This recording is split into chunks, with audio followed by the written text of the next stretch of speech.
الحمد لله رب العالمين، والصلاة والسلام على رسوله سيد المرسلين خاتم النبيين رحمة للعالمين سيدنا ومولانا محمد رسول رب العالمين وعلى آله وصحبه أجمعين. أما بعد فأعوذ بالله من الشيطان الرجيم. بسم الله الرحمن الرحيم. ضرب لكم مثلا من أنفسكم هل لكم مما ملكت أيمانكم من شركاء فيما رزقناكم فأنتم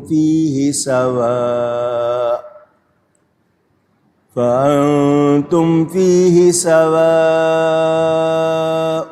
تخافونهم كخيفتكم أنفسكم كذلك نفصل الآيات لقوم يعقلون. بل اتبع الذين ظلموا أهواءهم بغير علم فمن يهدي من أضل الله وما لهم من ناصرين. صدق اللہ العلی العظیم. محبت کے ساتھ ایک مرتبہ درود شریف پڑھ لیجئے. اللہم صلی علی سیدنا و مولانا محمد معدن الجود والکرم وآلہ وصحبہ وبارک وسلم. الصلاة والسلام عليك يا رسول الله. الصلاة والسلام عليك يا حبيب الله. الصلاة والسلام عليك يا رحمة للعالمين وعلى آلك وأصحابك يا شفيع المذنبين. حمد و صلاۃ کے بعد قرآن کریم کی سورۃ الروم کی تفسیر کا بیان جاری ہے. پچھلے جمعے بھی یہ آیت پڑھی تھی اور کچھ بیان کیا تھا. مزید انشاءاللہ عرض کروں گا. اللہ تعالی مجھے حق بیان کرنے، ہم سب کو حق سن کر اس کو قبول کرنے، اس پر عمل کرنے اور اس پر قائم رہنے کی توفیق عطا فرمائے.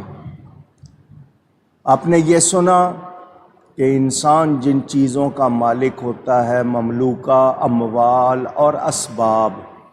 مملوکہ کا مطلب جس کے آپ مالک ہیں، حالانکہ وہ چند روزہ ہمارے پاس ہے، ہمارا پیدا کیا ہوا بھی نہیں ہے، مگر اس میں اپنے جیسے انسانوں کی شرکت پسند نہیں کرتے، تو پھر اپنے معبود حقیقی اللہ تعالیٰ کی معبودیت جو اس کی ذاتی خصوصیت ہے، اس میں کسی اور کو کیوں اس کا شریک ٹھہرائیں یا بنائیں. جو اس کی پیدا کردہ اشیاء ہیں، لوگ اسی میں سے خود اپنے ہاتھ سے تراش کر بت بنا لیتے ہیں اور انہیں پوجنے لگتے ہیں. جب تم اپنے جیسے بندوں کو اپنے مال میں شریک کرنا گوارا نہیں کرتے تو پھر اللہ تعالیٰ کے بندوں اور اس کی چیزوں کو اس کی عبادت میں کیوں شریک کرتے ہو؟ اس حوالے سے میں نے آپ کو یہ بھی بتایا کہ جو لوگ ہم پر الزام لگاتے ہیں، وہ کہتے ہیں جی ہندو بتوں کے پاس جاتے ہیں، تم مزاروں کے پاس جاتے ہو، وہ ان سے مانگتے ہیں، تم مردوں سے مانگتے ہو۔ میں نے اس کا بھی آپ کو جواب دیا۔ بنیادی فرق کیا ہے وہ سمجھ لیں۔ ہم اللہ کے سوا کسی کو کسی طرح بھی اس کا شریک مانتے، ٹھہراتے، کہتے، سوچتے نہیں۔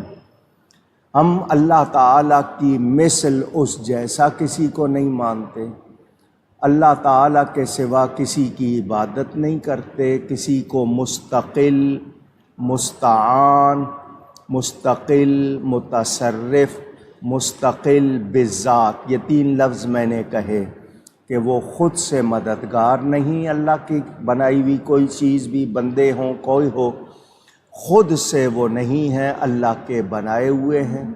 وہ خود سے کچھ نہیں کر سکتے، جو کرتے ہیں اللہ کی دی ہوئی طاقت سے کرتے ہیں۔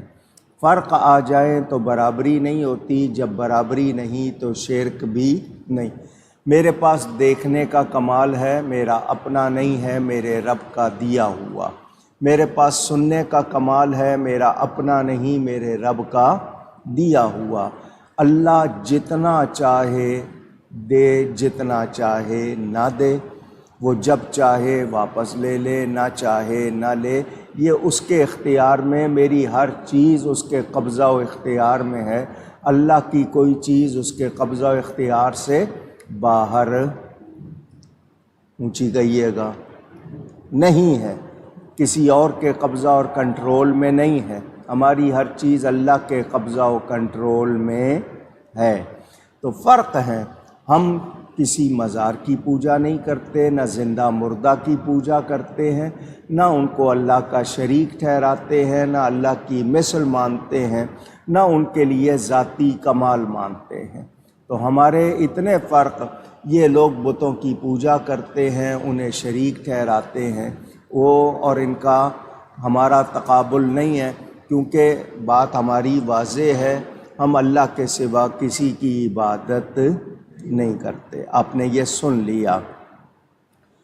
بندے کے ہاتھ میں کچھ نہیں ہے، خود سے وہ کوئی طاقت نہیں رکھتا ہے، بندوں کو کوئی چیز ان کے پاس اپنی نہیں ہے، پھر بھی وہ اس میں کسی کو اپنا شریک بنانا پسند نہیں کرتے۔ ان کو جو مال ملا، اسباب ملا، اس میں وہ کسی کو شریک نہیں ٹھہرانا چاہتے، تو رب کے معاملے میں کیوں نہیں سوچتے؟ اللہ کا شریک کیوں بناتے ہیں چیزوں کو، اللہ کی بنائی ہوئی چیزوں کو؟ تو ہم اس بات کو جان لیں۔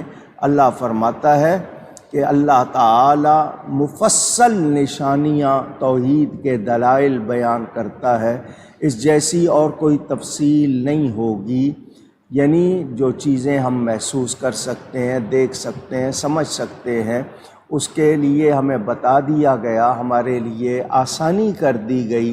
اب اس کے باوجود کوئی کسی کو اللہ کا کسی طرح شریک ٹھہرائے تو پھر وہ ایمان والا بھی نہیں ہے، عقل والا بھی نہیں ہے۔ یہ آپ نے سن لیا۔ اب اس سے اگلی آیت بیان کرنے سے پہلے خلاصہ کر دوں۔ اے انسان، تو سر سے لے کر پاؤں تک اپنے وجود کو ہی دیکھ، اپنے اندر، اپنے باہر، ارد گرد بھی دیکھ، بتا تیری اپنی چیز کیا ہے؟ کوئی شے تیری اپنی نہیں ہے۔ موسم ہے، ہوا ہے، پانی ہے، زمین ہے، آسمان ہے، غذائیں ہیں، تیرا اپنا کچھ بھی نہیں۔ تو ان میں سے کسی چیز کو بھی اپنا معبود بنا لے یا ان کا شریک بنا لے، اللہ کا شریک بنا لے، تو تیری عقل کو کیا ہو گیا؟ جبکہ تیرا حال یہ ہے کہ تجھے مال مل جائے تو اس میں کسی کو اپنا شریک نہیں بناتا، پسند نہیں کرتا کہ تیرے مال جو تجھے ملا ہے اس میں تو کسی اور کو شریک بنائے۔ تو یاد رکھیں اللہ تعالی ہر طرح کے شریکوں سے پاک ہے۔ اس کا کوئی شریک نہیں، لا شریک لہ، اس کا کوئی شریک نہیں، نہ سوچا جا سکتا ہے، نہ ہے، نہ ہی کوئی ایسا خیال کیا جا سکتا ہے۔ یہ آپ نے سن لیا۔ اب فرمایا ان سے ڈرو جیسے آپس میں ایک دوسرے سے ڈرتے ہو۔ تمہیں بہت ڈر ہے کہ تمہارا مال کوئی نہ چھین لے، کوئی اڑا نہ لے، کوئی تمہارے ساتھ یوں نہ کر لے، تو تم ایسے ہو، تمہیں تو اپنی چیز نہیں ہے پھر بھی یہ حال ہے تمہارا اس سے۔ تو اللہ تعالیٰ کے بارے میں غلط خیالات، غلط نظریات رکھنا یہ عقل والے کا کام نہیں۔ بظاہر وہ عقل مند اپنے آپ کو کہلاتے ہیں، وہ سمجھتے ہیں ہم بڑے عقل والے ہیں، لیکن جب اللہ کا کسی کو شریک ٹھہرائیں تو پھر کہاں سے عقل والے ہوئے؟ وہ عقل والے نہیں ہیں۔ اللہ تعالیٰ ارشاد فرماتا ہے بل اتبع الذین ظلموا اہواءہم بغیر علم، بلکہ ظالم اپنی خواہشوں کے پیچھے لگ گئے، اپنی خواہشوں کے پیچھے ہو لیے، بے جانے، بغیر جانے اپنی خواہشات کی پیروی کرنے لگ گئے۔ فَمَن يَهْدِي مَنْ أَضَلَّ اللَّهُ، تو اسے کون ہدایت کرے جسے خدا نے گمراہ کیا۔ وَمَا لَهُم مِّن نَاصِرِينَ، اور ان کا کوئی مددگار نہیں۔ یہاں سن لیں، مشرکین عرب کے رہنے والے جو شرک کرتے تھے، مشرک تھے، وہ جن کو خدا مانتے تھے، جن کی پوجا کرتے تھے،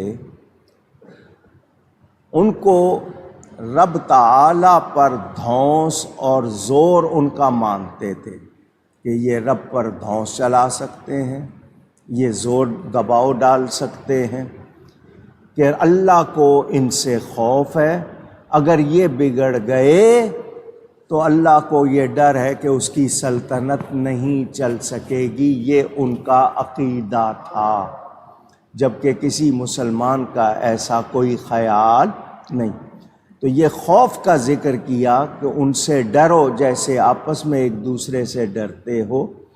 ہم تو دھونس کی شفاعت نہیں مانتے، چہ جائے کہ کسی اور طرح کا۔ کوئی اللہ کی بارگاہ میں دھونس سے سفارش نہیں کر سکے گا، شفاعت نہیں کرے گا، اللہ کی اجازت سے ہوگی، اور وہ بھی اللہ کے پیار کی وجہ سے کہ اللہ ان سے پیار کرتا ہے، ان کو اجازت دے گا کہ تم میری بارگاہ میں سفارش کرو، میں قبول کروں گا۔ تو ہم تو بالکل واضح عقیدے رکھتے ہیں، تو دھونس کی شفاعت نہیں مانتے، دھونس کی عبادت کیسے مان لیں گے؟ کسی کے لیے اللہ کے سوا کوئی عبادت کے لائق نہیں، اور اللہ پر کسی کا زور چلتا نہیں ہے، یہ ذہن میں رہے۔ تو عزت و محبت کی شفاعت اللہ کے پیاروں کے لیے ثابت ہے قرآن سے، حدیث سے، لیکن یہ جو ان لوگوں کے عقیدے ہیں وہ غلط۔ اگلی بات یہ کہ عقیدوں میں تقلید، ظن، گمان کا اعتبار نہیں ہوتا۔ تقلید کس کو کہتے ہیں؟ آپ کو میں نے کئی مرتبہ بتایا، ہم لوگ مقلد ہیں۔ آپ بھی کہیے ہم لوگ 4 امام ہیں، امام اعظم ابو حنیفہ، امام شافعی، امام مالک، امام احمد بن حنبل۔ ان میں سے سب سے زیادہ مقلدین حنفی ہیں امام اعظم ابو حنیفہ کے۔ عقیدوں میں تقلید نہیں ہوتی۔ تقلید کے معنی کیا ہیں؟ بہت آسان کر کے پھر سمجھا دیتا ہوں۔ کسی کو دین کا سچا صحیح عالم مان کر، پہلے یقین ہو گیا کہ یہ سچا ہے، صحیح عالم ہے، اس سے کوئی مسئلہ معلوم کرنا، عقیدوں میں نہیں، مسائل جو ہوتے فروعی، فروع جمع فرع کی شاخ کو کہتے ہیں، جو مسائل پیش آتے ہیں اس سے کوئی مسئلہ معلوم کرنا، جو وہ جواب دے بغیر دلیل کے مان لینا۔ اس سے یہ نہیں کہنا کہ دلیل لاؤ. کیا مطلب؟ جب یقین ہے کہ یہ قرآن حدیث کے مطابق بیان کرے گا تو ہم دلیل مانگتے نہیں. مثلا ایک صاحب آئے اور کہا کہ جی نماز پڑھتے ہوئے میں بھول گیا کہ میں نے 4 رکعتیں پڑھی ہیں یا 5، 3 پڑھی ہیں یا 4. وہ آ کے اس نے کسی عالم سے پوچھا، عالم نے جو جواب دیا اس نے مان لیا. اس کو کیا کہتے ہیں؟ کیا کہتے ہیں؟ تقلید. کیا کہتے ہیں؟ اونچی گئی ہے. مسئلہ معلوم کرنا. ہمیں امام اعظم ابو حنیفہ نے قرآن حدیث سے مسائل استنباط کر کے، استنباط کا مطلب قرآن و حدیث کی دلیلوں سے جو چیز ثابت ہوئی نکلی وہ ہمیں بتا دی. انہوں نے 83,000 اصول 83,000 اصول بیان کر دیے، جن سے 1350 سال میں اب تک 5 سے 6 کروڑ مسئلہ ہم نکال چکے. اب کسی مفتی کے پاس، عالم کے پاس جاتے ہو، وہ فوراً بتا دیتا ہے. یہ ان کی محنت ہے جو وہ کر کے دے گئے. تقلید ہم سارے، کیونکہ ہم خود اگر قرآن اور حدیث سے مسئلہ معلوم نہیں کر سکتے تو ہمیں تقلید ضروری ہے. اب میں اور آپ کیا چیز ہیں؟ داتا صاحب جیسا عالم مقلد ہے، سیدنا غوث اعظم جیسی ہستی مقلد ہے، خواجہ غریب نواز مقلد ہے. اتنی بڑی بڑی ہستیاں جب مقلد ہیں تو ہمارا کیا شمار؟ آج کوئی کہے کہ نہیں جی میں مسئلہ معلوم کر سکتا ہوں، تو کہیں بھی ٹھوکر لگ سکتی ہے، غلطی ہو سکتی ہے. تو تقلید سے ہمیں آسانی، ہم حفاظت میں آ جاتے ہیں. تو عقائد میں، عقیدوں میں تقلید نہیں ہوتی، پیروی ہوتی ہے. تقلید صرف مسائل میں ہوتی ہے، اور وہ بھی فروعی مسائل میں. تو گمان کا، ظن، آپ کے خیال کا اعتبار نہیں ہوتا. یہ ذہن میں رہے کہ عقیدوں کے بارے میں یقینی طور پر، میں یہ نہیں کہتا کہ انشاءاللہ میں مسلمان ہوں، نہیں، میں یقین سے کہتا ہوں الحمدللہ میں مسلمان ہوں. فرق سمجھ میں آیا؟ تو یہ جو عقائد ہیں، عقیدے ہیں، اس کے بارے میں تو ہمارا پکا پختہ یقینی عقیدہ ہے کہ اللہ کے سوا کوئی عبادت کے لائق نہیں. کوئی زندہ، کوئی مردہ، کوئی نبی، کوئی ولی، کسی طرح کوئی چیز، ہوا، فضا، آگ، پانی، مٹی، کوئی چیز بھی یقیناً اللہ کے سوا عبادت کے لائق نہیں. صرف اور صرف اللہ کی ذات ذہن میں رہے. کوئی مسلمان اس سے ہٹ کر اگر بات کرے گا جو اس کے خلاف ہوگی تو پھر اس کا عقیدہ درست نہیں ہوگا. توحید، عقیدہ توحید عام طور پر معنی، حالانکہ اس کے معنی یک کردن، ایک کرنا ہوتا ہے. تو اللہ تو پہلے سے ہی ایک ہے، اس کو ہم ایک کیا کریں گے؟ لیکن معنی ہمارے ہاں کیا ہے؟ اللہ کو ایک ماننا، اس جیسا کوئی ایک نہیں. وہ اللہ وحدہ لا شریک ہے، جسم سے جسمانیات سے، مکان سے مکانیات سے، زمان سے زمانیات سے، جسم سے وجود سے، سمتوں سے جہتوں سے، کمزوریوں سے پاک ہے. لیس کمثلہ شیء، اس جیسی کوئی چیز نہیں ہے. تو جب ہمارا یہ عقیدہ ہے، ہم مانتے ہیں اللہ نور السماوات والارض، اللہ نور ہے آسمانوں کا اور زمین کا، تو اس کے لیے کسی کمزوری، کجی، برائی، خامی، کوتاہی کا کوئی تصور نہیں ہے. تو اللہ کو جیسا ماننا چاہیے ویسا مانیں گے تو مومن رہیں گے. اگر اس میں کوئی کوتاہی کریں گے تو پھر ایمان درست نہیں رہ سکتا. اور جو کوئی اللہ کا کسی کو شریک ٹھہرائے وہ مومن نہیں ہے. اور شرک سب سے بڑا گناہ ہے. شرک کی بخشش نہیں ہوگی جب تک سچی توبہ نہ کرے. اگر شرک کے ساتھ چلا گیا تو بخشش کی کوئی گنجائش نہیں ہے. اب میں نے آپ کو یہ بات بتا دی. اب اگلی بات یہ بتا دوں کہ ہم پر جو فتوے لگاتے ہیں شرک شرک شرک کے، ان کے کہنے سے ہم مشرک نہیں ہو سکتے۔ اللہ کے نزدیک اگر ہم مومن ہیں تو ان کے فتووں سے ہمارا کچھ بگڑتا نہیں۔ اور یہ جن چیزوں کو شرک کہتے ہیں وہ اگر شرک نہیں تو یہ خود مشرک بن جاتے ہیں، کیونکہ کسی کو مشرک یا کافر کہا جائے اور اس میں وہ نہ ہو تو کہنے والا خود اس میں مبتلا ہوتا ہے، وہ خود اس پر یہ بات جاتی ہے۔ تو جب ہم مشرک نہیں، ہم تو صاف کہتے ہیں ہم اہل سنت و جماعت ہیں، نبی پاک اور صحابہ کے طریقے والے، ہم مسلمان ہیں۔ پھر اگر کوئی ہمیں مشرک کہتا ہے تو ہم اگر سچے مسلمان ہیں تو کسی کے کہنے سے ہمارا کچھ بگڑتا نہیں۔ عند اللہ وعند الرسول، اللہ اور اس کے رسول صلی اللہ علیہ وسلم کے نزدیک اگر ہم درست ہیں تو پھر کسی کے کچھ کہنے سے ہمارا بگڑتا نہیں۔ اگر اس کے نزدیک درست نہیں ہے تو پھر ہمیں اپنی اصلاح کرنی ہوگی۔ تو ہمیشہ یہ دعا کیا کرو، یا اللہ جو حق و ثواب ہے، ایک ثواب سے ہوتا ہے، ایک ثواب صواب سے ہوتا ہے۔ صواب سے ثواب کا مطلب جو صحیح ہے، یا اللہ جو تیرے اور تیرے نبی کے نزدیک حق و ثواب ہے ہمیں اس پر قائم رکھ، ہمیں اس پہ پکا رکھ۔ جو تیرے نبی کے اور تیرے نزدیک حق و ثواب نہیں ہے ہمیں اس سے بچا۔ تو ہم یہی دعا کرتے ہیں۔ تو جو لوگ مشرک ہیں، شرک کرنے والے، وہ یاد رکھیں اللہ تعالیٰ کا کسی طرح کوئی شریک نہیں۔ اچھا، حق جس کا واجب حصہ، جس کا جو واجب حصہ ہے، جو اس کے لیے لازمی ہے، یہ معبود ہونا اللہ تعالیٰ کا حق ہے۔ کس کا حق ہے؟ اس کے سوا کسی کا حق نہیں۔ تو معبودیت میں کسی کو شریک کریں گے، اللہ کے سوا کسی کو عبادت کے لائق مانیں گے تو یہ اللہ تعالیٰ کے حق کے خلاف ہوگا۔ جو ایسا کرے گا وہ مشرک ہوگا، مستحق سزا ہوگا، وہ ایمان والا ہو سکتا نہیں۔ یہ بات آپ نے بنیادی طور پر یاد کر لی۔ میرے دوستوں اور بزرگوں، اب آپ نے جو آیت سنی ہے اس کو دوبارہ دھیان سے سنیں۔ اللہ کیا فرماتا ہے؟ ظالم اپنی خواہشوں کے پیچھے ہو لیے۔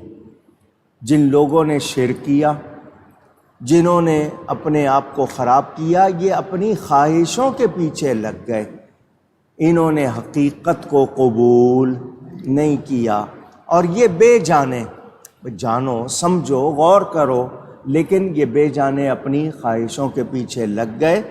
اب اللہ فرماتا ہے تو اسے کون ہدایت کرے جسے خدا نے گمراہ کیا۔ اس آیت کو سن کر شاید آپ کو یہ ہو کہ جب اللہ گمراہ کر رہا ہے تو ہم کیا کریں، ہمارا کیا قصور ہے؟ آپ کے ذہن میں شاید یہ بات آ سکتی ہے کہ جی اللہ گمراہ کر رہا ہے تو ہمارا کیا قصور۔ تو سن لیں، میں نے آپ کو پہلے بھی بتایا کہ شامت نفس، آپ نے اپنی خواہشوں کو آگے کر لیا، حقیقت کو پیچھے چھوڑ دیا، تو آپ نے اپنے لیے خود گمراہی کا سامان کر لیا۔ یہ آپ نے کیسے کیا؟ اپنے ارادے سے، اپنے اختیار سے۔ تو جب آپ کے ارادے اور اختیار کا غلط استعمال ہوا تو پھر آپ کے لیے گمراہی مقدر ہو گئی، یعنی آپ نے خود اس کے لیے کوشش کی، خود ہی اسی کے لیے آپ نے سب کچھ کیا، تو یہ آپ کی شامت نفس ہے۔ ورنہ اللہ تعالیٰ کسی کو گمراہ نہیں کرتا، یعنی اسے گمراہ ہونے کا حکم نہیں دیتا کہ گمراہ ہو جاؤ، نہیں، اللہ تو ہدایت چاہتا ہے، اللہ تو ہدایت دیتا ہے۔ جو قبول نہ کرے تو پھر اس کے شامت نفس ہے، پھر اس کے حصے میں گمراہی آتی ہے۔ میں نے اس بات کو کئی مرتبہ سمجھایا ہے، اگر کسی کے ذہن میں نہیں آئی میں ایک مرتبہ پھر سمجھا دوں۔ میں نے آپ کو بتایا ہے کہ اللہ نے ہمیں عقل دی ہے، اس عقل کی رہنمائی کے لیے کتاب بھی اتاری ہے، نبی بھی بھیجا ہے، ہمارے لیے رہنمائی کا پورا انتظام کیا ہے۔ اب عقل کا کام ہے تمیز کرنا، سچ کیا ہے، جھوٹ کیا ہے، صحیح کیا ہے، غلط کیا ہے۔ میں نے اس کا استعمال کیا غلط، تو اب بتائیے میں کس کو کہوں کہ کس نے مجھے خراب کیا؟ میں نے خود نے۔ میں نے غلط استعمال کیا تو میں خود، تو میرے غلط استعمال اللہ نے اپنے علم کے مطابق وہ چیز پہلے سے لکھ دی، مگر میں جو کرتا ہوں وہ لکھا ہوا پڑھ کر نہیں کرتا، اپنے ارادے اور اختیار سے کرتا ہوں، تو اس کا میں ذمہ دار ہوں۔ نیکی کی ہے تو جزا، برائی کی ہے تو سزا، میں خود ذمہ دار ہوں۔ تو یہ بات آسانی سے آپ کو سمجھ آ رہی ہے۔ تو یاد رہے جو لوگ جن کے مقدر میں ہی گمراہی، تو کیوں کہ انہوں نے حق کو قبول نہیں کرنا تھا، انہوں نے عقل سے صحیح کام نہیں لینا تھا، تو ان کے لیے کیا ہوئی؟ گمراہی۔ اور جنہوں نے صحیح کام لینا تھا ان کے لیے ہدایت۔ تو اللہ تعالی ہدایت دینے والا ہے، اور اللہ فرماتا ہے ظالموں کا کوئی مددگار، اونچی کہہ دے، نہیں۔ ظالم کس کو کہتے ہیں؟ وَضْعُ الشَّيْءِ فِي غَيْرِ مَوْضِعِهِ، جو چیز کو اس کے غلط مقام پر رکھے، کام کسی کا نام کسی کا لے دے، جرم کسی نے کیا مجرم کسی کو ٹھہرا دے، جس طرح یہ ظالم کرتے ہیں۔ آیتیں اتری ہیں بتوں کے بارے میں، آیتیں اتری ہیں مشرکوں کافروں کے بارے میں، لگا دیتے ہیں مسلمانوں پر، تو یہ ظلم ہے یا نہیں؟ اور اللہ ظالموں کو ہدایت نہیں دیتے۔ جب کوئی سرکش ہو جائے، سرکش کا مطلب بگڑ جائے، بات کو نہ مانے، ضد پہ آ جائے، اڑ جائے، تو پھر اس کے حصے میں خیر نہیں ہوتی۔ آپ تجربہ کرتے ہیں، بیٹا ہے بگڑ گیا، سمجھا رہے ہیں، وہ نہیں مانتا، آپ کی اولاد ہو، ملازم ہو، دوست ہو، تو جو سرکش ہو جائے پھر آپ کہتے ہیں چھوڑ دو اس کو اس کے حال پہ، اس نے نہیں سدھرنا، اس نے نہیں ماننا۔ کیا مطلب؟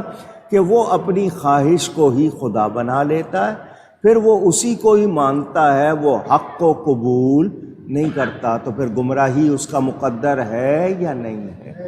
پھر اس کے لیے تباہی ہے، اس کے لیے کوئی خیر نہیں ہے۔ ہم لوگ اچھی طرح جانتے ہیں، قرآن کے شروع میں ہے ختم اللہ علی قلوبہم، اللہ نے ان کے دلوں پر مہریں لگا دی ہیں۔ تو یہ مہر کس بات کی لگ گئی؟ کہ اب ان کو حق سمجھ میں نہیں آئے گا۔ تو جس کے نصیب میں ہے، جس نے صحیح استعمال کرنا تھا اس کے لیے ہدایت، جس نے نہیں کرنا تھا اس کے لیے کوئی ہدایت نہیں۔ یہ بات میں نے آپ کو جتنی سمجھا سکتا تھا وہ سمجھا دی۔ اب اپنے کرتوت، کوئی جاہل ہو، ضدی ہو، جو کوئی اس کو بری عادت لگ جائے، اب آپ اس کو لاکھ روکنا چاہتے ہیں مگر وہ اپنی ضد پہ اڑا ہوا ہے، اپنی بری عادت روکتا نہیں ہے، تو جب خواہش کے پیچھے لگ جائے گا، بری عادت کو ہی سب کچھ سمجھ لے گا، تو بتائیے پھر اس کو کون ہدایت دے گا؟ اب سورج نکلا ہوا ہے، دن ہے، کوئی کہے میں نہیں مانتا، بتائیے اس کا کیا علاج کریں گے آپ؟ دھوپ بتا رہی ہے، دن ہے، سورج نکلا ہوا ہے، روشنی ہے، اس کے باوجود کہے وہ میں نہیں مانتا، تو کیا علاج ہے؟ تو پھر وہ گمراہ ہے، وہ ہدایت قبول کرنے والا نہیں۔ تو بندوں نے جیسا ہونا تھا اپنے ارادہ و اختیار سے، اللہ کے علم سے کوئی چیز باہر نہیں ہے۔ ہم تقدیر کا لکھا پڑھ کے نہیں کرتے، ہم اپنے ارادہ و اختیار علم سے کرتے ہیں، تو ہمارا علم، ہمارا ارادہ، اختیار، اس کا استعمال ہمیں بتاتا ہے کہ ہم صحیح ہیں یا غلط ہیں۔ تو اللہ کسی کو گمراہ کرنے کا حکم نہیں دیتا کہ اس کو یہ گمراہ ہو جاؤ یوں کرو، نہیں، اللہ ہمیشہ بھلائی کا حکم دیتا ہے۔ تو ذہن میں رہے یہ ہم لوگ خود ہیں جو اپنی غلط عادتوں کو اپنا سب کچھ سمجھ لیتے ہیں۔ جب بندہ اختیار پر، اپنے اختیار پر گمراہی کو چن لیتا ہے تو پھر اس کے لیے کوئی ہدایت نہیں رہتی۔ آپ نے غلط چیز چن لی تو اب آپ کو اس کا نتیجہ بھی بھگتنا پڑتا ہے۔ تو جن کے لیے ہدایت نہیں ہے ان کا کوئی مددگار، آواز ذرا زور سے، نہیں ہے۔ کیوں کہلوایا؟ اب یہاں سے پتہ چلا ظالموں کا کوئی مددگار نہیں، ہدایت والوں کے مددگار ہیں، ان کے مددگار ہیں، یاد رہے۔ کیا مطلب ان کا کوئی مددگار نہیں؟ جو انہیں گمراہی سے یا آفات الہی سے یا عذاب سے ان کو نجات دلانے والا کوئی نہیں، لیکن اللہ والوں کے، ایمان والوں کے مددگار ہیں۔ یہ آپ نے سن لیا۔ میرے دوستوں اور بزرگوں، قدریہ ایک فرقہ ہوا ہے، پرانے فرقوں میں جبریہ، قدریہ، وہ اللہ تعالیٰ کی طرف گمراہی کی نسبت کے منکر، وہ کہتے ہیں یہ گمراہی بندوں کی اپنی پیدا کردہ ہے، اور جبریہ کہتے ہیں، وہ اس کے منکر ہیں، وہ کہتے ہیں گمراہی بندے کی طرف سے ہے۔ وہ کہتے ہیں بندے کو کسی قسم کا کوئی اختیار نہیں، کیونکہ ہر فعل اللہ کا ہے۔ لیکن میں نے آپ کو اصل مذہب بتا دیا کہ اللہ تعالی ہدایت کا خالق ہے، اللہ نے ہدایت خلق کی ہے، پیدا کی ہے، بندے کو عقل دی ہے، سمجھ دی ہے، رہنمائی کا پورا انتظام کیا ہے۔ تو جو ہدایت کو، رہنمائی کو، سچ کو قبول نہیں کرتا، پھر اس کے لیے گمراہی کے سوا کچھ بچتا نہیں ہے۔ تو ہوتی ہے نا طبیعت، کوئی باغ میں جاتا ہے پھول سونگھنے، کوئی جناب ہوا اچھی لینے، لیکن کوئی جائے گا اس کو گو کی تلاش ہوگی، گوبر کی تلاش ہوگی، تو جس کی تلاش ہی غلط ہے، بتائیے وہ خود اپنے لیے غلطی کو چن رہا ہے یا نہیں چن رہا؟ تو جب اس کا اختیار ہے تو پھر ذمہ دار بھی وہی ہے، ذمہ دار بھی وہی۔ سمجھانے کے لیے بہت سی باتیں علماء نے بیان کی، تفسیروں میں آپ پڑھ سکتے ہیں۔ تو سمجھانے والوں نے کہا جس کام کا تجھے میلان ہے، تیری طبیعت جس طرف لگتی ہے، تو اپنی طاقت اس میں ظاہر دیکھتا ہے۔ جب تیرا میلان نہیں، تیری طبیعت نہیں لگتی، تو اس میں جبری بن جاتا ہے، اپنے آپ کو روک لیتا ہے اور کہتا ہے کہ یہ اللہ کے اختیار میں ہے، وہاں تو اللہ کی بات کرتا ہے۔ انبیاء دنیا کے کاموں میں جبری اور کافر آخرت کے کاموں میں جبری ہیں۔ انبیاء کو آخرت کے امور پسند ہیں، جاہلوں کو دنیا کی چیزیں پسند ہیں۔ کیا مطلب؟ انبیاء کرام ہمیشہ کس چیز کو پسند کریں گے؟ جو اللہ کو پسند ہوگی، وہ اللہ کی رضا اختیار کریں گے، جبکہ جاہل اور منکر اللہ کی رضا کے خلاف کو اختیار کریں گے۔ تو اب ہمیں معلوم ہو گیا کہ اگر میں آپ کو صوفیانہ طریقے سے سمجھاؤں کہ عقل سلیم کے مطابق، سلامتی والی عقل کے مطابق ہو عمل آپ کا، تو وہ ہدایت ہے، اور تقلید اگر جہالت سے ہو تو وہ خواہش نفس ہے۔ تو اہل ہدایت کیا کرتے ہیں؟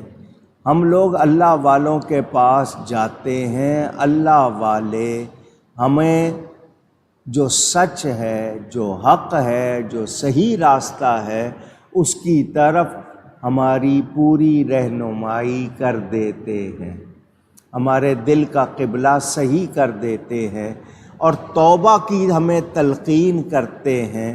تو انسان توبہ کر کے اپنی میل کچیل گناہوں کی دھو دیتا ہے، اور اللہ والوں کے پاس بیٹھ کر ان کی صحبت میں، ان کی رہنمائی میں خود کو اللہ کے رنگ میں رنگ لیتا ہے۔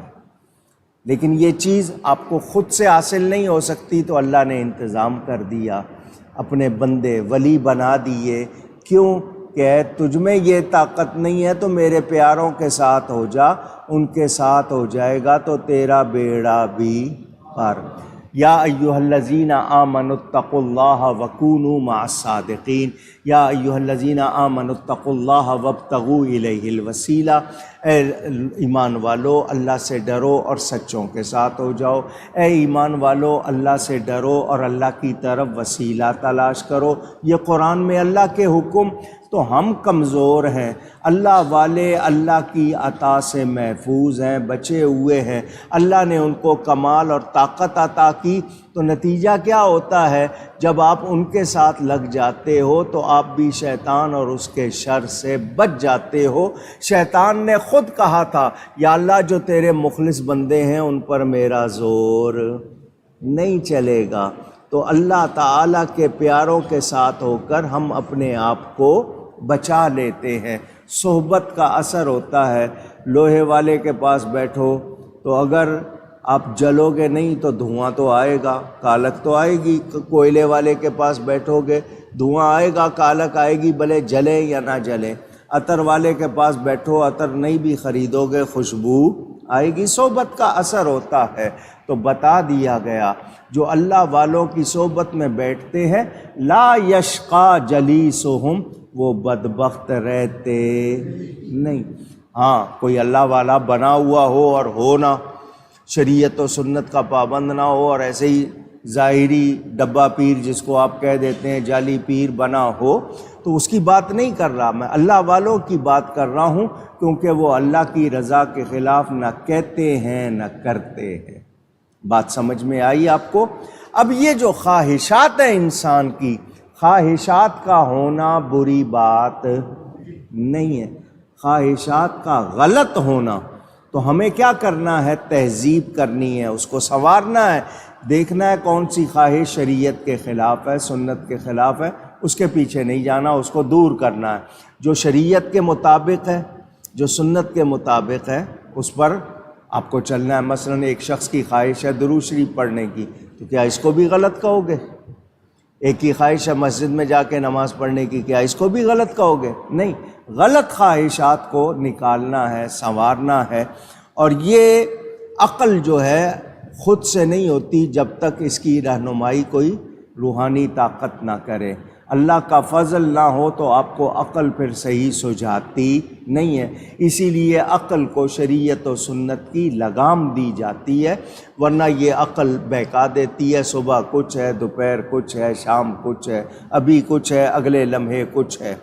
تو یاد رہے، بظاہر کہتے ہیں تیرا وجود نیک اور بروں سے بھرا ہوا ایک شہر ہے، تو خود بادشاہ ہے اور تیری عقل وزیر ہے۔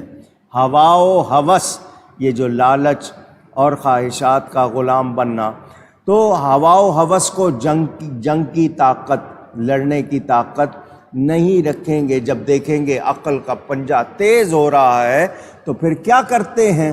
پھر ہم سے نہیں چلتا تو کسی ایسے کا پھر سہارا لیتے ہیں جو ہماری مدد کر کے ہمیں اس جنگ میں کامیاب کر دیتا ہے، غلط کو زیر کر دیتا ہے، صحیح کو فتح دلا دیتا ہے۔ سمجھ آ گئی بات؟ ایک بزرگ فرماتے ہیں میں نے ایک صاحب حال، قال اور حال یہ دو لفظ ہیں، قال کا مطلب باتیں کرنے والا، حال کا مطلب جس کا عمل اس کے مطابق ہو۔ ہم لوگ قالی ہیں، باتیں ہی باتیں کرتے ہیں، عمل ہمارا اس۔ تو صاحب حال نوجوان کو کچھ پیسے دیے، اس نے لینے سے انکار کر دیا۔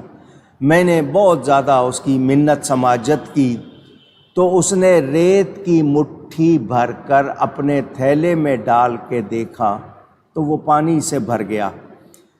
پھر میں نے کہا کھانے کو جی چاہے تو کھا لو۔ میں نے غور سے دیکھا تو بہت میٹھی سوئیاں تھیں۔ پھر فرمایا جس کا یہ حال ہو کہ وہ مٹی کو کھانے کی چیز بنا لے، جہاں چاہے پانی بنا لے اللہ کی دی ہوئی طاقت سے، اس کو دنیا کے ٹکوں کی کیا پرواہ؟ اس کے لیے دنیا کے ٹکے کیا چیز ہیں؟ یعنی یاد رکھیں ہم لوگ اس دولت کو، دنیا کی دولت کو سب کچھ سمجھے ہوئے ہیں، جبکہ اللہ والے اللہ کی عطا سے اتنا اختیار رکھتے ہیں وہ چاہیں تو مٹی کو بھی سونا بنا دیں۔ حضرت سیدنا امام جعفر صادق کے بارے میں کتابوں میں لکھا ہے، آپ سفر کر رہے تھے، ایک پیالہ تھا آپ کے پاس صرف، صرف ایک پیالہ تھا، مصلی تھا، نماز پڑھتے اور اس پیالے میں آپ مٹی ڈال کے پانی ڈال لیتے اور پی لیتے۔ ایک شخص نے دیکھا تو اس نے کہا یہ مٹی تو حرام ہوتی ہے، یہ مٹی کو اس طرح، وہ ان کے پیچھے لگ گیا اور کہا حضرت یہ جو آپ پی رہے ہیں یہ کیا ہے؟ آپ مٹی پی رہے ہیں، مٹی تو حرام ہوتی ہے۔ تو آپ نے اس کو فرمایا بدگمانی نہیں کرنی چاہیے، آپ نے تھوڑا سا بچا ہوا اس کو دے دیا۔ اس نے پی کے دیکھا تو کہنے لگا اتنے لذیذ ستو میں نے کبھی نہیں پیے تھے۔ جو کا آٹا ہوتا ہے نا، وہ ستو بنتے ہیں اس سے۔ اس نے کہا میں نے اتنے لذیذ نہیں پیے تھے، مجھے اپنی بدگمانی پر شرمندگی ہوئی کہ میں نے اس کے بارے میں سوچا یہ مٹی کھاتا ہے، یہ تو کوئی اللہ والا ہے۔ وہ کہتے ہیں میں پیچھے پیچھے چلتا رہا، وہ مکہ مکرمہ جب پہنچے تو ساری دنیا ان کو سلام کر رہی ہے، ہاتھ پاؤں چوم رہی ہے، تو مجھے پتہ چلا یہ حضور کے شہزادے حضرت امام جعفر صادق ہیں۔ تو اللہ والے، مہربانی، اللہ والے اللہ کی عطا سے، اللہ کی عطا سے جو شان رکھتے ہیں ان کے سامنے دنیا کی ان کوڑیوں کی کوئی حیثیت نہیں ہے۔ یہ دنیا کا مال، دنیا، اور جو ایسے ہیں کہ جن کو ہر وقت دنیا کی طلب ہے تو سمجھ لو پھر یہ اللہ والے نہیں ہیں۔ ضرورت ہے پیسہ کمانا، آپ کی ضرورت ہے، مگر اس سے محبت ہو گئی اور آپ نے اس سے اگر پیار کر لیا اور اس کی طلب میں لگ گئے تو پھر اس کا مطلب یہ کہ آپ اللہ کے سچے چاہنے والے۔ اونچی ما سوی اللہ، ما سوی اللہ، عربی کے 3 لفظ ہیں، آپ سے بھی کہلواؤں گا، کہیے گا ما سوی اللہ۔ کیا مطلب؟ جو کچھ اللہ کے سوا ہے، جو کچھ اللہ کے سوا ہے اس کی خواہش کرنا اللہ والوں کا کام نہیں ہے۔ وہ اللہ کی خواہش کرتے ہیں، اللہ کو چاہتے ہیں، تو پھر جب خدا ان کا ہو جاتا ہے تو خدائی ان کی ہو جاتی ہے۔ سمجھ آئی بات؟ میں نے آپ کو چھوٹا سا واقعہ سنایا تھا، ذہنوں میں نہیں ہے، پھر سن لیں، چلیں ایک بار پھر سن لیں۔ ہارون رشید مشہور بادشاہ عباسی دور کا، اس کے بارے میں لکھا اس نے اپنا محل سجایا، بہترین ڈیکوریشن کی، سارے عملے کو جتنے ملازم تھے، باندیاں تھے، سب کو بلایا، جس کو جو پسند ہو اس چیز پر ہاتھ رکھے۔ قیمتی چیزیں تھیں اس میں، جو جس چیز پر ہاتھ رکھتا تھا بادشاہ کہتا تھا جا یہ تیری ہو گئی، سب کو دے رہا۔ ایک کنیز خادمہ پاس کھڑی تھی، بادشاہ نے اس کو کہا تو بھی کسی چیز کو پسند کر لے۔ اس نے کہا میں جس پہ ہاتھ رکھوں گی وہ مجھے مل جائے گا۔ اس نے کہا ہاں سب کو دے رہا ہوں۔ اس نے بادشاہ پہ ہاتھ رکھ دیا، اس کنیز نے بادشاہ پہ ہاتھ رکھ دیا۔ بادشاہ نے کہا یہ کیا مطلب؟ دیکھ یہ سارے چیزیں پسند کر رہے ہیں، میں ان کو دے رہا ہوں۔ ان کا یہ سارے بے وقوف ہیں، ان کو سمجھ نہیں، میں نے ایسی چیز پہ ہاتھ رکھا ہے کہ اگر یہ میری ہو گئی تو سب کچھ میرا ہو جائے گا۔ سمجھانے کے لیے بات، یہ غلام بھی میرے ہو جائیں گے، ان کا سب کچھ میرا ہو جائے گا اگر تو میرا ہو گیا۔ تو سمجھنے کے لیے بات ہے، جو اللہ کا ہو جاتا ہے، پھر حدیث بتاتی ہے من کان للہ کان اللہ لہ، جو اللہ کے لیے ہو جاتا ہے اللہ اس کا ہو جاتا ہے، پھر خدائی اس کی ہو جاتی ہے، پھر وہ جو چاہتا ہے اس کو ملتا ہے۔ تو اللہ والے اللہ کے طالب ہوتے ہیں، طالب مولا ہوتے ہیں، طالب دنیا نہیں ہوتے۔ تو اے انسان اپنی خواہشات کو سنوار، تیرے اندر غلط خواہش آئے فوراً جھٹک دے، نکال دے، غلط خواہش کو پالنا نہیں۔ تو جو غلط خواہش کے پیچھے لگ جائے، اسی کو خدا مان لے، اسی کی پیروی کرے، تو بتائیے پھر اس کو اچھائی ملے گی؟ پھر وہ گمراہی ہوگا۔ تو ہمارے لیے رہنمائی کا پورا انتظام ہے، مگر ہم قبول نہ کریں تو پھر ذمہ دار ہم ہی ہیں نا۔ آپ کسی کے سامنے حرام بھی رکھ دیں، حلال بھی رکھ دیں، بتا دیں کہ یہ حرام ہے، یہ حلال ہے، اس کا یہ فائدہ ہے، اس کا یہ نقصان، اب اس کے بعد وہ نقصان والی حرام چیز کو چنے تو ذمہ دار کون ہے؟ وہ خود ذمہ دار ہے یا نہیں؟ جبکہ اس کو بتا بھی دیا، سمجھا بھی دیا، نقصان بھی بتا دیا، فائدہ بھی، صحیح بھی، غلط بھی بتا دیا، اس کے باوجود وہ غلط کو چن رہا ہے، تو وہی ذمہ دار ہے یا نہیں ہے؟ تو یاد رکھیں ہمیں یہی کہ یا اللہ ہمیں گمراہی سے اور گمراہوں سے بچا۔ ہم ہدایت پر رہنا چاہیں تو اس کے لیے طریقے بھی بتائے، انتظام بھی بتائے، تو اگر اس کے باوجود قبول نہ کریں تو ہم خود ذمہ دار ہوں گے۔ اللہ تعالیٰ سے یہی دعا، یا اللہ زوال نعمت سے بچا، ہدایت دی ہے تو اس پہ ثابت اور قائم رکھ، ہم سے ایسی کوتاہی نہ ہو کہ ہم ہدایت سے دور ہو جائیں، تو ہمیں اس کا خیال رکھنا چاہیے۔ میرے دوستوں اور بزرگوں، اگلی آیت سے پہلے ایک مرتبہ پھر آپ کو یہ بتا دوں کہ اللہ تعالی ہمارا بھلا چاہتا ہے۔ اللہ تعالی ہمارا، اس نے بھلائی کے کتنے انتظام کیے ہیں، اس کے باوجود ہم اپنی خواہشات کو سب کچھ سمجھ لیں، اللہ کی دی ہوئی ہدایت کو قبول نہ کریں، تو پھر ہم مجرم ہیں، اور مجرم کو پھر سزا ملتی ہے۔ یہ آپ کو میں نے خلاصہ بتایا۔ اللہ تعالیٰ ارشاد فرماتا ہے فَأَقِمْ وَجْهَكَ لِلدِّينِ حَنِيفًا، تو اپنا منہ سیدھا کرو اللہ کی اطاعت کے لیے، ایک اکیلے اسی کے ہو کر، اپنے چہرے کو دین کی طرف سیدھا رکھو۔ الاقامہ، فاقم کا لفظ آیا ہے، برپا کرنا، سیدھا کرنا، جیسے لغت میں ہے۔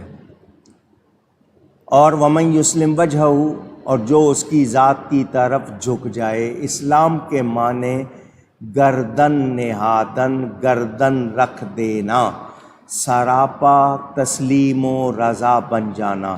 مسلمان کے معنی ہوئے اللہ کے حکم، نبی کے حکم کے آگے گردن رکھ دینے والا، سراپا تسلیم و رضا بن جانے والا۔ الدین دراصل اطاعت کو کہا جاتا ہے، کہنا ماننے کو، اور جزا کو بھی دین کہتے ہیں، اور شریعت کے لیے استعارہ کے طور پر بولتے ہیں، اور دین و ملت کے درمیان اعتباری فرق شریعت بئی معنی، یعنی اس معنی میں کہ اللہ کی فرما برداری کی جائے، اس کا کہنا مانا جائے، اور اس حیثیت سے کہ وہ لکھی جاتی ہے، وہ ملت ہے۔ تو معنی املال، بمعنی املا کہنے والی بات کو لکھنا، تو الاقامت الوجہ للدین، یعنی دین کی طرف پوری توجہ کر دینا، اس پہ پکے ثابت قدم ہو جانا، اپنا منہ کرو تو سیدھا دین کی طرف۔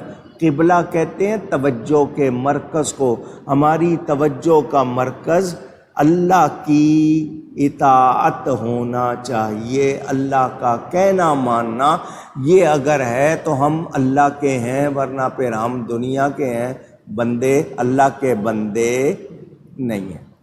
خالص ہو جاؤ اللہ کے لیے، تمہارا سونا، جاگنا، اٹھنا، بیٹھنا، کھانا، پینا، سب کچھ اللہ کے لیے ہو جائے۔ شادی کر رہے ہیں اللہ کا حکم، بچے ہیں اللہ کا حکم، کما رہے ہیں اللہ کا حکم، سو رہے ہیں اللہ کا حکم، ساری چیزیں آپ کی پوری زندگی اللہ کے لیے ہو جائے۔ حنیفہ کا لفظ آیا، دین حنیف، ہمارا دین کون سا ہے؟ اونچی، دین حنیف کون سا ہے؟ کیا مطلب؟ جو اسلام کی طرف، سچ کی طرف، سیدھی طرف رہے اور اس پر پکا رہے۔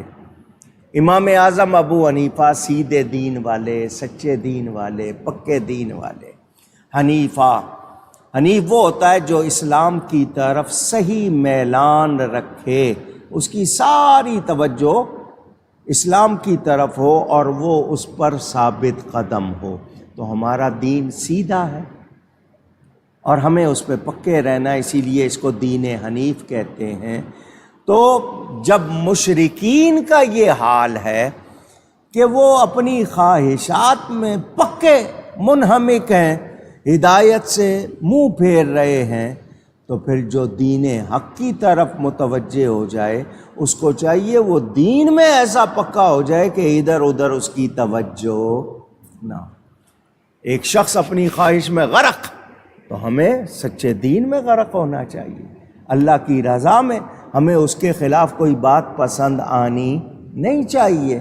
جس طرح اس کو اپنی خواہش کے خلاف کوئی بات پسند نہیں ہے، اسی طرح ہم کو سچی بات کے خلاف کوئی بات پسند، کوئی سچی بات کے خلاف بات کرے تو ہم پسند نہ کریں۔ یاد رہے الحنیف کے معنی قاموس میں کیا ہے؟ راہ حق کی طرف مائل ہونا، آپ کا سارا میلان سیدھی راہ کی طرف، سچی راہ کی طرف ہونا، گمراہی سے دور رہنا، سچ پہ ثابت قدم رہنا، اس کو حنیف کہتے ہیں۔ کہ حضرت ابراہیم علیہ السلام کا وہ دین قرآن میں آیا نا، ملت ابراہیم حنیفہ، کیا مطلب؟ وہ سیدھے دین والے تھے، پکے دین والے تھے، اس پر قائم رہنے والے تھے۔ تو ہمیں دین حنیف کا پابند ہونا ہے، خواہشات کا پابند اونچی۔ حنفی ہم لوگ کیا کہلاتے ہیں؟ حنفی۔ امام اعظم ابو حنیفہ کی وجہ سے حنفی، ان کا نام تھا نعمان۔ مذہب کہتے ہیں راستے کو، مذہب حنفی۔ دین قانون کا نام ہے، اطاعت کرنا، تو مذہب اس پہ دین پہ چلنے کا راستہ۔ ہم حنفی ہیں، کچھ شافعی ہیں، کچھ مالکی ہیں، کچھ حنبلی۔ ان چاروں میں عقیدے کا کوئی اختلاف نہیں ہے۔ ہاں، مسائل میں ان کی تعبیر میں تھوڑا سا فرق ہے، مگر یہ چاروں سچے ہیں۔ سنی ہونا شرط ہے، حنفی ہو، شافعی ہو، مالکی ہو، حنبلی، مگر ہو زور سے کہیں پکا سنی، نبی اور صحابہ کے طریقے والا۔ ان چاروں نے شریعت و سنت سے ہٹ کر کوئی بات ہمیں سکھائی نہیں ہے، تو ہم پکے ہو جائیں۔ امام اعظم ابو حنیفہ کے مقلد ہیں، حنفی کہلاتے ہیں، دین حنیف پر پکے ہو جائیں، ثابت قدم رہیں، ہمیں کوئی ورغلا نہ سکے، بہکا نہ سکے۔ ہم اپنی لیے ہدایت کا سامان کیسے رکھیں کہ غلط لوگوں کی صحبت سے بچیں۔ صحبت کا مطلب ان کا ساتھ دینا، ساتھ رہنا، غلط کتابیں نہ پڑھیں، غلط لوگوں کو نہ سنیں۔ آج کل لوگوں میں بیماری ہے، اور جی سب کو سننا چاہیے، فرق معلوم ہو تو آپ کو کیا پتا کہاں ڈنڈی مار رہا ہے وہ۔ کوئی اس کی غلط بات آپ کے ذہن میں بیٹھ گئی تو آپ کا ایمان گیا۔ تو غلط لوگوں کی کتابیں پڑھنا، غلط لوگوں کی باتیں سننا، ان کے ساتھ رہنا، یہ آپ کو تباہ کر دیتا ہے۔ مولانا روم رحمۃ اللہ علیہ فرماتے ہیں، فارسی میں یار کہتے ہیں دوست کو، مار کہتے ہیں سانپ کو۔ مار کا لفظ فارسی میں سانپ کے لیے، یار کا لفظ دوست کے لیے۔ تو وہ کہتے ہیں کہ سانپ اگر کسی کو کاٹے تو جان کا خطرہ ہوتا ہے، مگر وہ فرماتے ہیں یار بد بد تر بود از مار بد، برا یار برے سانپ سے زیادہ برا ہے کہ سانپ کاٹے گا تو جان لے گا، برا یار کاٹے گا تو ایمان لے جائے گا۔ تو برے یار سے مراد بدعقیدہ۔ تو ہمیں ان کی صحبت سے، ان کے ساتھ مکس ہونے سے بچنا ہے۔ کیا پتہ کس وقت کوئی وار ہو جائے، ہم بہک جائیں، ایمان ضائع ہو جائے۔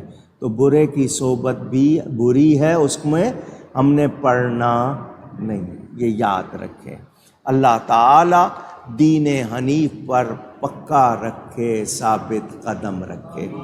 فَأَقِمْ وَجْهَكَ لِلدِّينِ حَنِيفًا، تو اپنا منہ سیدھا کرو اللہ کی اطاعت کے لیے، ایک اکیلے اسی کے ہو کر، اللہ کے ہو جاؤ۔ اللہ کے ہونے کا کیا مطلب ہے؟ کہ اللہ کے غیر سے توجہ ہٹ جائے، اللہ کے غیر سے غیر سے توجہ ہٹ جائے۔ اب بات آئی ہے پھر کرنی پڑے گی۔ آپ کو غیر اللہ غیر اللہ غیر اللہ کا لفظ سننے کو ملتا ہے۔ وہ لوگ جو فتوے لگاتے ہیں ہم پر، وہ بہت زیادہ کہتے ہیں، وہ ولیوں کے پاس جائیں تو کہتے ہیں غیر اللہ کے پاس گئے ہو، مزاروں کے پاس جائیں غیر اللہ کے پاس گئے ہو۔ تو وہ غیر اللہ ان کو کہتے ہیں، ان کو نہیں پتہ غیر کس کو کہتے ہیں۔ غیر کے معنی دشمن کے ہیں۔ ہم اہل اللہ کے پاس جاتے ہیں، اللہ والوں کے پاس جاتے ہیں، اللہ کے دشمنوں کے پاس نہیں جاتے۔ ذہن میں رہے، ذہن میں رہے۔ اکیلے اللہ کے ہو جانے کا مطلب کیا ہے؟ جو اللہ کا ہے وہ ہمارا ہے، جو اللہ کا نہیں وہ ہمارا۔ رسول اللہ صلی اللہ علیہ وسلم اللہ کے رسول، ولی اللہ اللہ کے ولی۔ تو جو اللہ کے ہیں، اللہ کا ہے وہ ہمارا ہے، جو اللہ کا نہیں وہ ہمارا۔ جو اللہ کا دشمن، جو اللہ کا مخالف، تو بتائیں اس سے ہم دوستی کریں گے؟ نہیں۔ تو غیر اللہ سے مراد یہ کہ اللہ کے دشمن، اللہ کے مخالف کے پاس جانا نہیں۔ اللہ کے ہو جاؤ۔ جو نبی کا ہو جاتا ہے وہ کس کا ہوتا ہے؟ میرا فیصلہ نہیں ہے، قرآن کہہ رہا ہے من یطع الرسول فقد اطاع اللہ۔ جس نے رسول کا کہنا مانا اس نے حقیقت میں اللہ کا کہنا مانا۔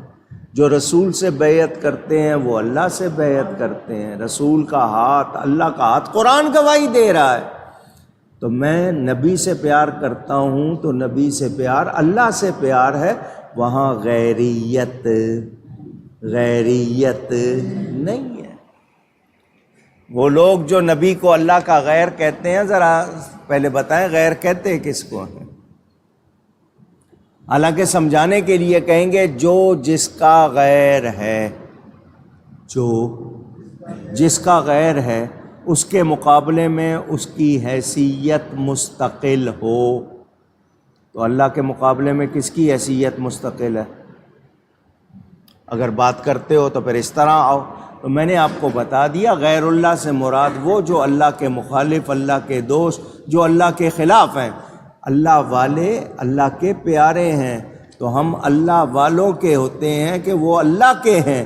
تو جو اللہ کا ہے وہ ہمارا، جو اللہ کا نہیں وہ ہمارا نہیں۔ رسول سے کیوں پیار؟ وہ اللہ کے رسول ہے۔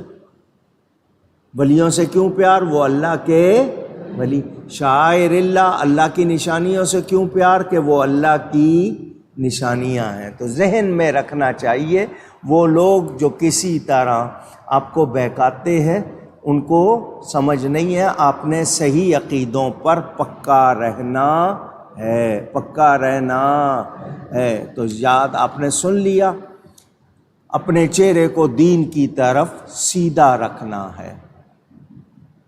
میں نے بتا دیا قبلہ، توجہ کے مرکز، ہماری توجہ کا مرکز دین اسلام، سچائی، حق، اللہ ہے، غیر اللہ نہیں۔ نبی کریم صلی اللہ علیہ وآلہ وسلم، میں نے قرآن کی آیتوں سے بتایا ان کا کہنا ماننا، اللہ کا کہنا ماننا، ان کی بیعت کرنا، اللہ سے بیعت کرنا،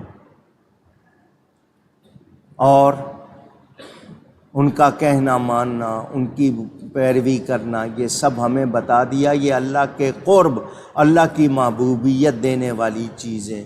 تو جو نبی کو غیر اللہ کہے، بتائیے درست ہے؟ اونچی نہیں۔ اللہ نبی کے شہر کی قسم کھاتا ہے۔ آپ لوگ قسم کھانا کہتے ہیں، اللہ نبی کے شہر کی قسم یاد فرما رہا ہے، اللہ نبی کے قول کی قسم یاد فرما رہا ہے، اللہ نبی کے زمانے کی قسم یاد فرما رہا ہے۔ اعلیٰ حضرت نے فرمایا نا، کھائی قرآن خاک گزر کی قسم۔ قرآن نے کھائی ہے اس خاک کی جس پہ نبی چلتے تھے، اس کی قسم یاد فرمائی ہے۔ اس کفے پاک کی حرمت پہ لاکھوں سلام۔ اور وہ نعت شریف آپ کو کبھی کبھی سناتا تھا، اس میں ہے والعصر ہے تیرے زماں کی قسم، والعمرو کا ہے تیری جان کی قسم، والبلد ہے تیرے مکان کی قسم، تیرے رہنے کی جا کا کیا کہنا، اے احمد مرسل نور خدا، تیری ذات صفا کا کیا کہنا، پڑھتے ہیں ملائک صلی علی، تیری شان علا کا کیا کہنا، اے احمد مرسل نور خدا صلی اللہ علیہ وسلم۔ تو جو نبی کی بات کرتے ہوئے اس طرح بات کریں، کئی مرتبہ ان کو جواب دیا، یہ ادب والے لوگ نہیں، تو بے ادب بے نصیب، ان کے نصیب میں پھر ایمان رہتا نہیں۔ تو یاد رہے، اللہ فرماتا ہے اپنا منہ سیدھا کرو، اللہ کی اطاعت کے لیے، اللہ کا کہنا ماننے کے لیے، ایک اکیلے اسی کے ہو کر۔ فطرت اللہ التی فطر الناس علیہا، اللہ کی ڈالی ہوئی بنا جس پر لوگوں کو پیدا کیا۔ فطرت، اب فطرت کے حوالے سے بات آپ کو سمجھاؤں، یعنی آپ فطرہ بھی دیتے ہیں، صدقہ فطر دیتے ہیں، اس کو اسی لیے فطرہ کہا جاتا ہے کہ وہ انسان مفطور بمانے مخلوق کا صدقہ۔ کیا مطلب؟ یہاں فطرت سے معنی جو مراد ہیں توحید، دین اسلام، اس کی قابلیت ایسی جس میں کسی قسم کا انکار نہ ہو، دین کو اس طرح قبول کرنا، سچ کو اس طرح قبول کرنا کہ ہمارے لیے اس کے بارے میں کسی انکار کی گنجائش نہ ہو۔ اللہ تعالیٰ کی فطرت کا معنی یہ ہے کہ اس نے ہر چیز بنائی ہے، وہ بغیر سانچے، بغیر ڈیزائن، بغیر کسی کی رہنمائی کے بناتا ہے، اس جیسا بنانے والا کوئی، وہ جو ایجاد فرماتا ہے، انسان کی قوت فعلی، یہ جو آپ میں کام کرنے کی طاقت ہے، یہ اللہ تعالیٰ نے آپ کو صلاحیت دی ہے، آپ کے اندر خود سے نہیں ہے، مگر اللہ کی جو بھی شان ہے وہ اس کی اپنی ہے، کسی کی دی ہوئی نہیں۔ کیا مطلب؟ اللہ تعالیٰ کی فطرت کو لازم پکڑو، اللہ تعالیٰ کی فطرت کو، اللہ کی ڈالی ہوئی بنا، یعنی جو اس نے بنیاد رکھی ہے، جس پر اس نے لوگوں کو پیدا کیا ہے۔ کیا مطلب؟ جیسا اللہ چاہتا ہے ویسے ہو جاؤ، وہ فطرت، وہ بنیاد جس پر اللہ نے انسانوں کو پیدا کیا، اللہ تعالیٰ نے کیسا بنایا۔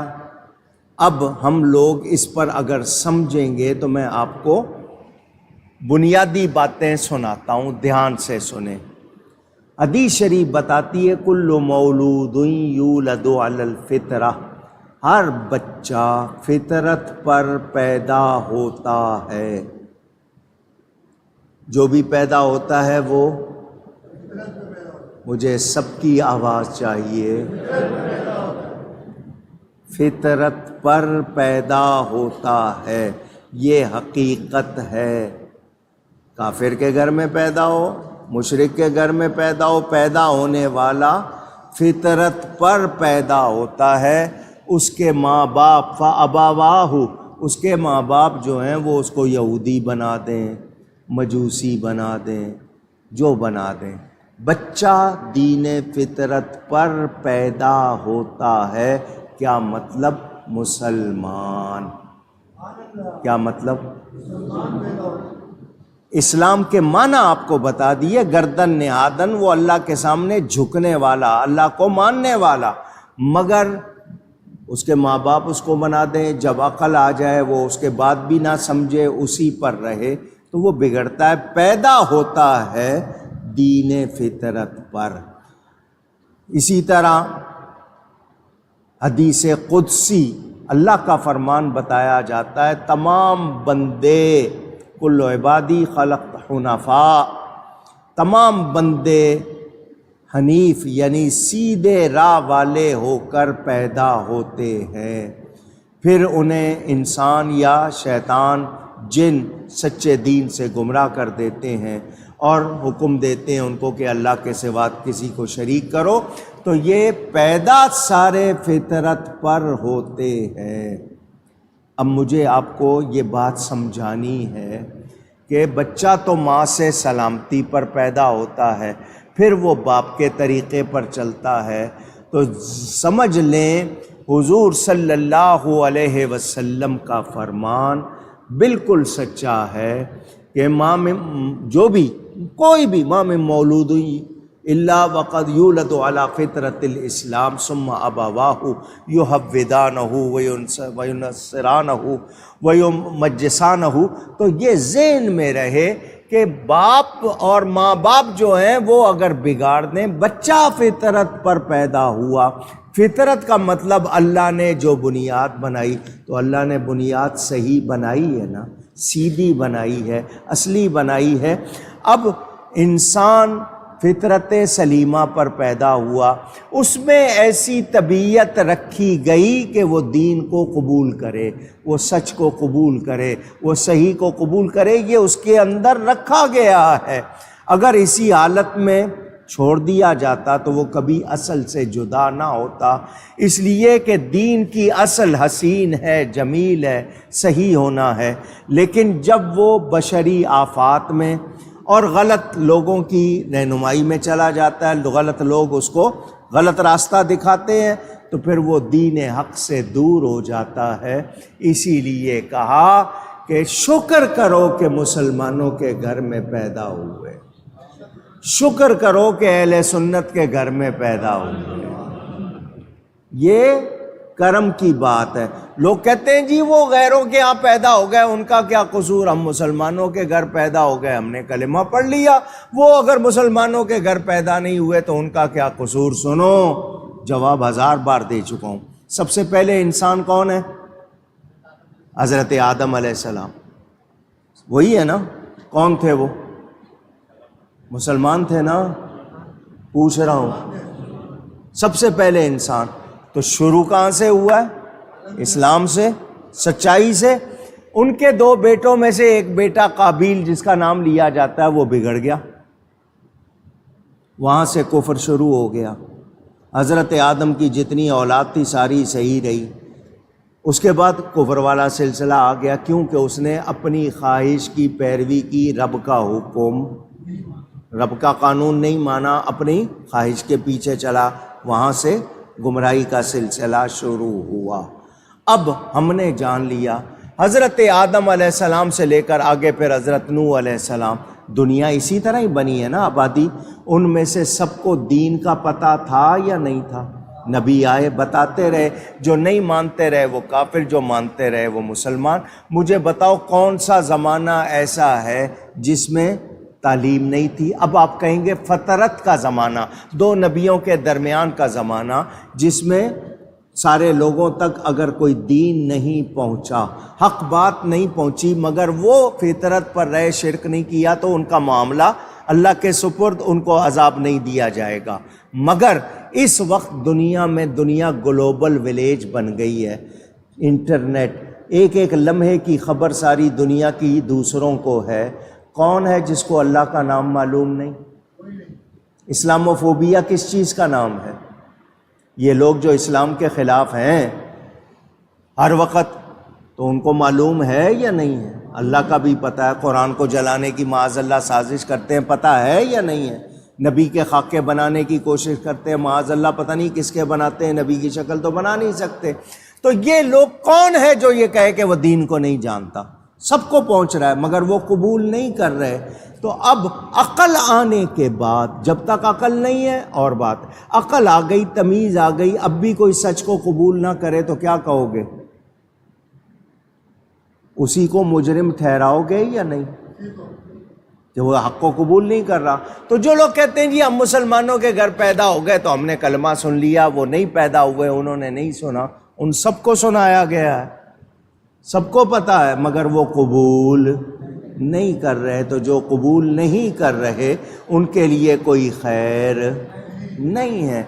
ہر بچہ دین فطرت پر پیدا ہوتا ہے، فطرت اسلام پر پیدا ہوتا ہے، اس کے ماں باپ اس کو بگاڑتے ہیں. اب اس کی وجہ سے سن لیں کہ وہ اب آ گیا عقل کے حالت میں، تمیز کی اس کو جو شعور مل گیا، اب بھی وہ حق قبول نہ کرے تو پھر وہ خود مجرم ہے یا نہیں ہے؟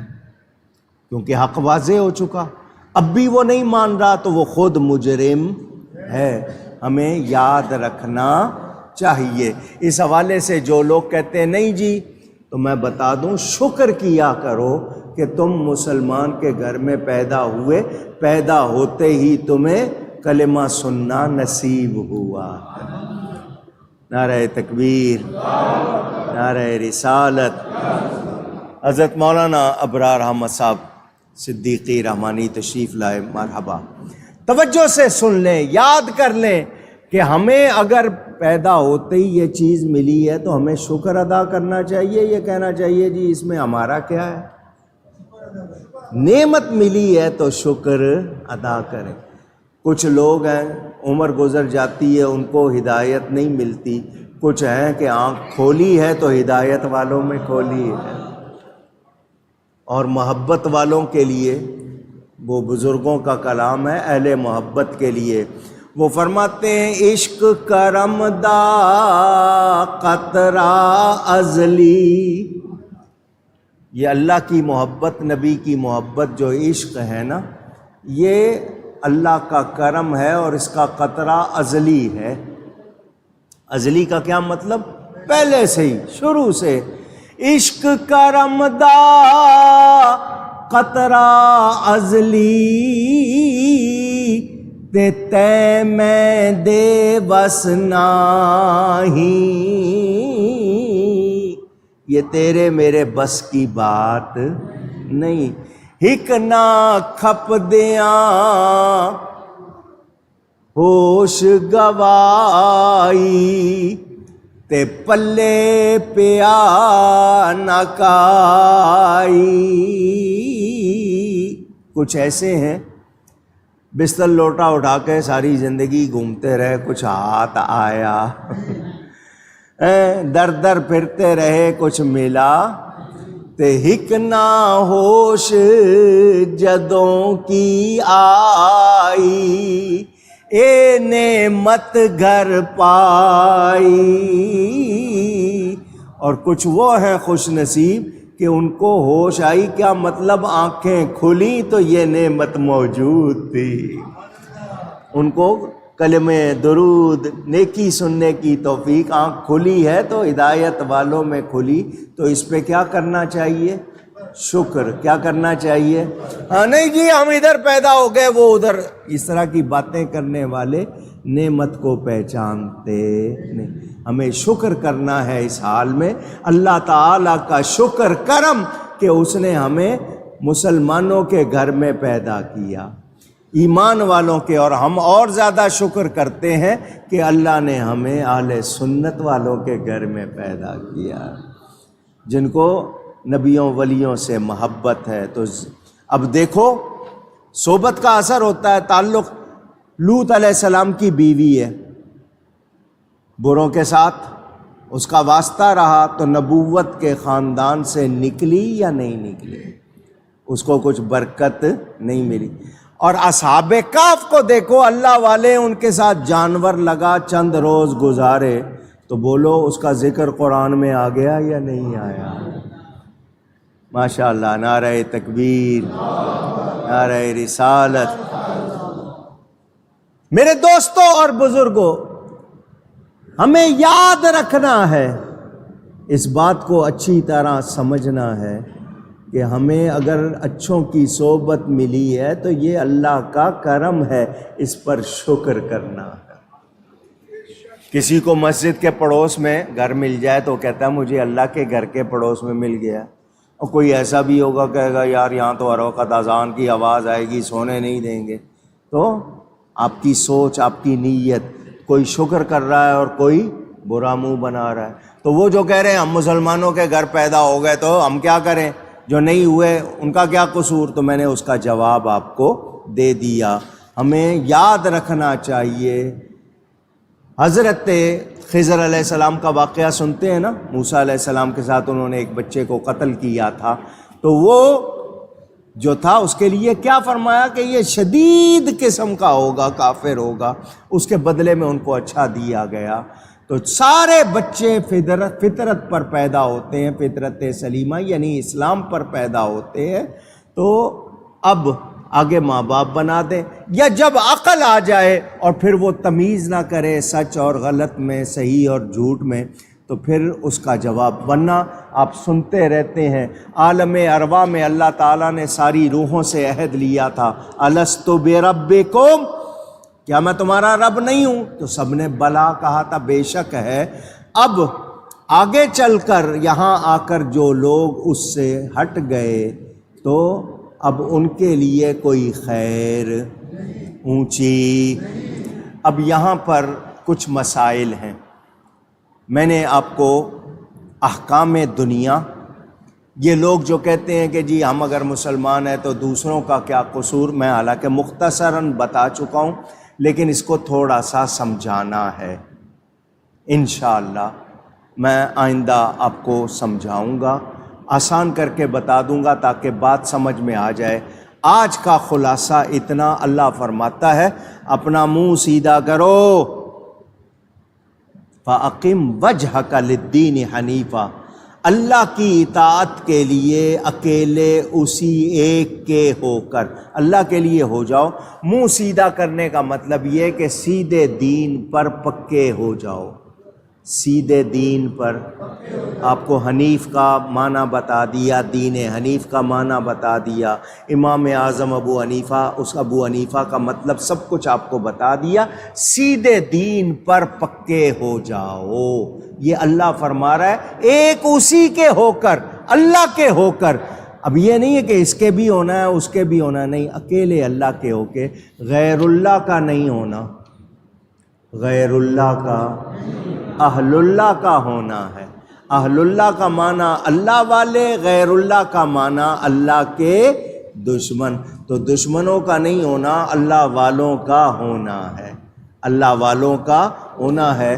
اس کی ڈالی ہوئی، اللہ کی ڈالی ہوئی بنا، بنیاد پر جس پر اللہ نے لوگوں کو پیدا کیا۔ تو فطرت اور فطرت پر رہنے کے حوالے سے آپ کو کچھ باتیں بتا دی، انشاءاللہ باقی آئندہ بتاؤں گا۔ گفتگو میں مجھ سے کوئی غلطی ہوئی ہو، اللہ تعالیٰ اس کے رسول صلی اللہ علیہ وسلم کی بارگاہ میں توبہ کرتا ہوں۔ اگلا جمعہ پاکستان میں آئے گا تو 11 ربیع الاخر کو آئے گا، اتفاق ہے، اگلا جمعہ 11 تاریخ کو آئے گا، ربیع الثانی ربیع الاخر کی 11 تاریخ ہوگی۔ تو اگلے جمعے انشاءاللہ سالانہ بڑی 11ویں منائیں گے، ٹھیک ہے؟ ہمارے ہاں ہر سال منائی جاتی ہے۔ تو اگلا جمعہ چونکہ غوث پاک کا ذکر ہوگا تو پھر اس کے بعد انشاءاللہ تفسیر کا سلسلہ اسی طرح جاری رہے گا۔ 11ویں کے حوالے سے مختصراً بات کر دوں، پھر ہمارے مہمان تشریف لائے ہیں وہ آپ سے مخاطب ہوں گے۔ پہلی بات، 11 ایک عدد ہے، ایک نمبر ہے، ٹھیک ہے، تاریخ ہے۔ سیدنا غوث اعظم شیخ عبد القادر جیلانی رضی اللہ تعالی عنہ اللہ کے ولی ہیں، نبی پاک کے بیٹے ہیں، حسنی حسینی سید ہیں، ولی اللہ ہیں۔ ان کی تاریخ وفات 11 مشہور ہے، کون سی؟ اونچی کہیے۔ اب اس نسبت سے 11 کی نسبت سے کچھ لوگ ان کو 11ویں والا پیر کہتے ہیں۔ ان کو جب ایصال ثواب کیا جائے اس کو 11ویں کہتے ہیں۔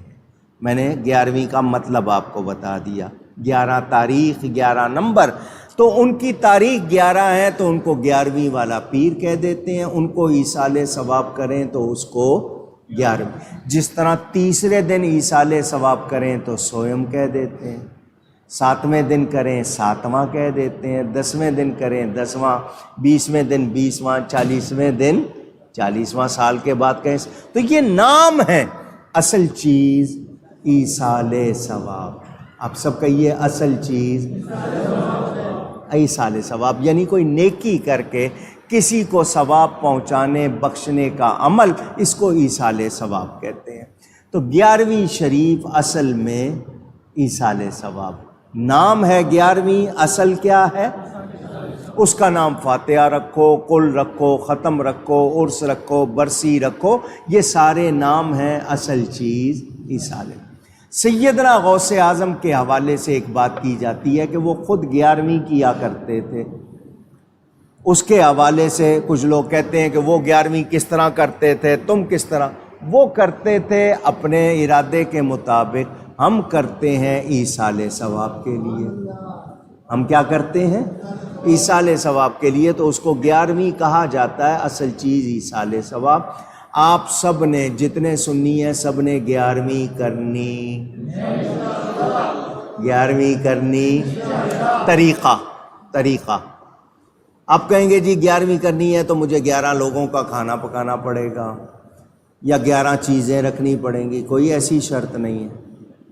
حالانکہ جو توشہ قادری بنتا ہے حلوہ، غوث پاک نے جو نسخہ بتایا اس میں 11 چیزیں پڑتی ہیں، لیکن آپ گھر میں بیٹھ کر ختم غوثیہ گھر والوں کے ساتھ پڑھ لیں، گھر والوں کے ساتھ بیٹھ کے ختم غوثیہ پڑھ لیں۔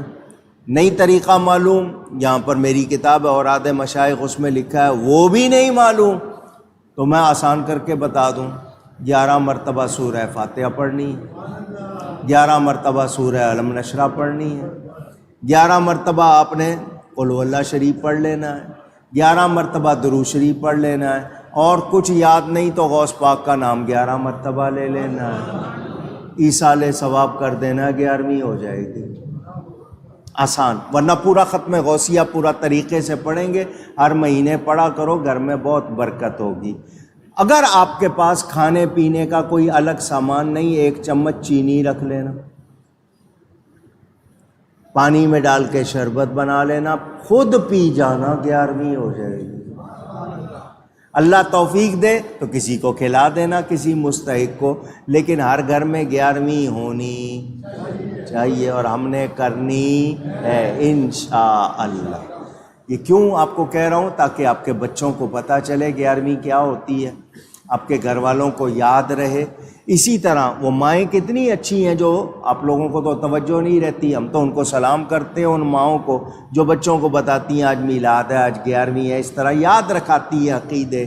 تو ہم اپنے عمل ہر گھر میں 11ویں کرنی ہے، یہ آپ کو بتا دیا۔ انشاءاللہ اگلے جمعے یہاں پر 11ویں شب کا مسئلہ آ گیا، 2 سال سے میرے لیے مسئلہ بن گیا ہے۔ میں یہاں ہر سال 11ویں شب کو جلسہ کرتا تھا، پیر کالونی میں۔ وہ پچھلے سال بھی انہوں نے کہا جی ہم نے 11ویں شب ہی میں جلسہ رکھنا ہے، تو میں وہاں سے جلسہ کر کے جب آیا تھا تو دیر ہو گئی تھی، تقریباً 12 بج رہے تھے۔ تو لوگ جو ہیں، کیونکہ اگلے دن چھٹی نہیں ہوتی ہمیشہ، آپ کو دفتر میں جانا، کاروبار پہ جانا، چھٹی کی رات تو لوگ انتظار کر لیتے ہیں، تو اس لیے یہی ارادہ کیا کہ آئندہ جمعے انشاءاللہ سالانہ بڑی 11ویں شریف بنائیں گے، اور رات وہاں پیر کالونی میں مین روڈ پہ جلسہ ہوگا، اس میں اگر آپ تشریف لائیں گے تو وہاں حاضری ہو جائے گی۔ اگلے جمعے یہاں آپ کے لیے شرینی کا بھی انتظام کریں گے، ختم غوثیہ بھی پڑھیں گے، اگلے جمعے انشاءاللہ 11ویں شریف منائیں گے۔ 11ویں شریف، 11ویں شریف، یہ آپ نے یاد رکھنا ہے۔ ایک تو یہ اعلان تھا۔ دوسری بات یہ کہ آپ تمام ان افراد کا شکریہ جن کی خواتین 14 اکتوبر ہفتے کے دن یہاں مسجد تشریف لائیں اور والدہ کا سالانہ عرس اور خواتین جو سالانہ میلاد مناتی ہیں اس کا اجتماع ہوا۔ دن 11 بجے سے لے کر عصر تک گیلری میں، اور ان کو تاکید ہے کہ ان کی آواز باہر نہ جائے۔ مسجد میں آنے والی مستقل خواتین بچیاں خود سارا سال تیار کرتی ہے، تلاوت بھی وہی، نعت بھی وہی، تقریر بھی وہی، سجاوٹ بھی وہی، سارے کام خود کرتی ہے ماشاءاللہ۔ تو یہ تقریباً گزشتہ 20 برس سے یہ سلسلہ 20-22 برس سے جاری ہے۔ تو والدہ کا عرس بھی ہو جاتا ہے، ان کی تاریخ 1 ربیع الثانی والدہ کی، اور ساتھ میں میلاد شریف آخری ربیع الاول۔ تو آپ لوگوں نے شرکت کی، تعاون کیا، اللہ جزائے خیر عطا فرمائے۔ مجلس خواتین جنہوں نے اس کو منعقد کیا، اللہ ان سب کی کاوشیں قبول فرمائے۔ پچھلے جمعے آپ کے سامنے باتیں کی تھیں، آج پھر آپ سے بات کرنی ہے۔ تقریباً 2 ہفتے ہو رہے ہیں، کتنا؟ فلسطین، اس کا جو مقام ہے غزہ، انگلش والے غازہ بول دیتے ہیں، غازہ بول دیتے ہیں، اصل لفظ غزہ۔ اس علاقے پر یلغار ہے یہودیوں کی، صہیونیوں کی، اور آپ نے سنا کہ انہوں نے ہسپتال پر بھی بمباری کی، عبادت گاہوں پر بھی کی، اور کتنی عمارتیں زمیں بوس کر دی ہیں بمباری کر کے۔ کہا یہ جاتا ہے کہ حماس نے حملہ کیا، جس کے نتیجے میں اسرائیل نے جواب دیا اور یہ جنگ چھڑی۔ حماس کون ہے؟ اسرائیل جس کا نام رکھ لیا انہوں نے، یہ کون ہے؟ میں اپنی بات کر رہا ہوں، ضروری نہیں کہ میں صحیح ہوں۔ مجھے اتنا پتہ ہے کہ یہودی کی سوچ میں کبھی خیر نہیں ہوتی، یہودی کی سوچ میں کبھی خیر، وہ کبھی اسلام یا مسلمانوں کا دوست ہو سکتا، سوچا جا سکتا بھی نہیں۔ جب قرآن میں اللہ نے فرما دیا تو اب اس کے بعد کوئی شک نہیں رہنا چاہیے۔ علاقہ خالی کرانا، علاقہ خالی کرانا، زمین پہ قبضہ کرنا، یہ یہودیوں کا اصل مقصد ہے۔ غزہ پہ قبضہ کرنے کے لیے یہ ساری کارروائی کی گئی ہے۔ اسی طرح وہ آہستہ آہستہ زمین پر قبضہ کر رہے ہیں۔ جنرل ضیاء کو مروانا تھا تو اپنا سفیر بھی ساتھ مروایا۔ اشارہ کیا، میں نے بات سمجھ گئے ہوں۔ کیا بعید ہے کہ حماس کے نام پر خود ان کو اسلحہ دے کر جنگ چھڑوائی ہو، ان سے ان کے بچے مروائے ہوں تاکہ جنگ کا جواز مل جائے اور دنیا کو بتایا جائے کہ ہم مظلوم ہیں، اور اس طرح وہ علاقہ خالی کرا لیا جائے۔ ایک رخ، یہ تصویر کا ایک رخ۔ مگر 75 سال سے فلسطینی مسلمانوں کی زمین پر قبضہ، ان پر ناجائز کاروائیاں، ظلم، مجھے بتاؤ کوئی کب تک برداشت کرے گا؟ تمہارے گھر پر کوئی 2 دن قبضہ کر لے تمہیں گوارا نہیں ہے۔ تم نے فلسطینیوں پر قبضہ کیا ہوا ہے، مقبوضہ بیت المقدس ہم کہتے ہیں، تم نے اس کا نام اسرائیل رکھ کے ملک بنا لیا، اپنی اجارہ داری، کتنے تم لوگوں نے مارے، اب تک ہزاروں لاکھوں افراد کو قتل کیا ہے۔ تو حماس نے اگر، اب یہ دوسرا رخ ہے، حماس نے اگر اپنی زمین کے لیے اگر کارروائی کی ہے تو ان کا حق بنتا ہے یا نہیں بنتا ہے؟ اونچی دنیا جس قدر موجود ہے، 200 سے زیادہ ملک ہیں۔ ان 200 سے زیادہ ملکوں میں اگر آپ دیکھیں کتنے ملک قبضہ کیے ہوئے ہیں، کتنے فتح کیے ہوئے ہیں، اور کتنے ویسے ہیں، آپ کے سامنے تاریخ ہوگی، 10,000 سال کی تقریباً انسانی تاریخ ہے۔ میں پوچھنا چاہتا ہوں، ایسٹ ٹیمور، مشرقی ٹیمور کا مسئلہ آیا تھا، اقوام متحدہ نے قرارداد پاس کی، اس کو چند دنوں میں حل کیا یا نہیں کیا؟ ان کو وہ علاقہ دلایا گیا۔ اس کے علاوہ جہاں جہاں بھی مقبوضہ کشمیر کا مسئلہ ہو یا مقبوضہ بیت المقدس کا، وہاں پر انسانیت کہاں چلی جاتی ہے؟ ہمارا دین بچوں کو قتل کرنے سے روکتا ہے، ہمارا دین عورتوں پہ حملہ کرنے سے روکتا ہے، ہمارا دین دوسروں کی عبادت گاہوں پر حملہ کرنے سے روکتا ہے۔ نہیں، ہمارا دین سایہ دار اور پھلدار درخت کو کاٹنے سے بھی روکتا ہے۔ اگر کوئی اس کے خلاف کرتا ہے تو غلط کرتا ہے، وہ یہودی کے بچے ہوں یا مسلمان کے بچوں پر حملے کی ہمارے دین میں گنجائش نہیں، مگر مسلمان کے بچے کو بچہ نہ سمجھنا، مسلمان کو انسان نہ سمجھنا، مسلمان عورت کو عورت نہ سمجھنا، مسلمان کی عبادت گاہ کو عبادت گاہ نہ سمجھنا، یہ کیا ہے؟ اس کو ہم سفاکیت، وحشیانہ پن کہیں گے یا نہیں کہیں گے؟ وہ درندے جنہوں نے ہسپتال پر بم گرایا، دنیا نے کہا لفظی مذمت کی کہ جی یہ جنگی جرم ہے، یہ غیر قانونی ہے، مگر کسی نے جنگ بندی روکنے کی کوشش کی؟ کسی نے اس کے بدلے اسرائیل پر کوئی پابندی لگائی؟ کوئی یہی کام کسی مسلمان کے حوالے سے ہوا ہوتا تو ساری دنیا چیخ رہی ہوتی۔ یہ آپ کا امتیازی سلوک کب تک رہے گا؟ مسلمان کو انسان کیوں نہیں مانا جاتا؟ اب ان پر پانی اور کھانے پینے کی چیزیں بند ہیں، سرحد نہیں کھولی جا رہی کہ غزہ کے لوگوں کو کھانا پینا دیا جائے۔ کیا یہ ظلم نہیں ہے؟ پوچھنا چاہتا ہوں، کیوں نہیں اس کے خلاف ساری دنیا اکٹھی ہو رہی؟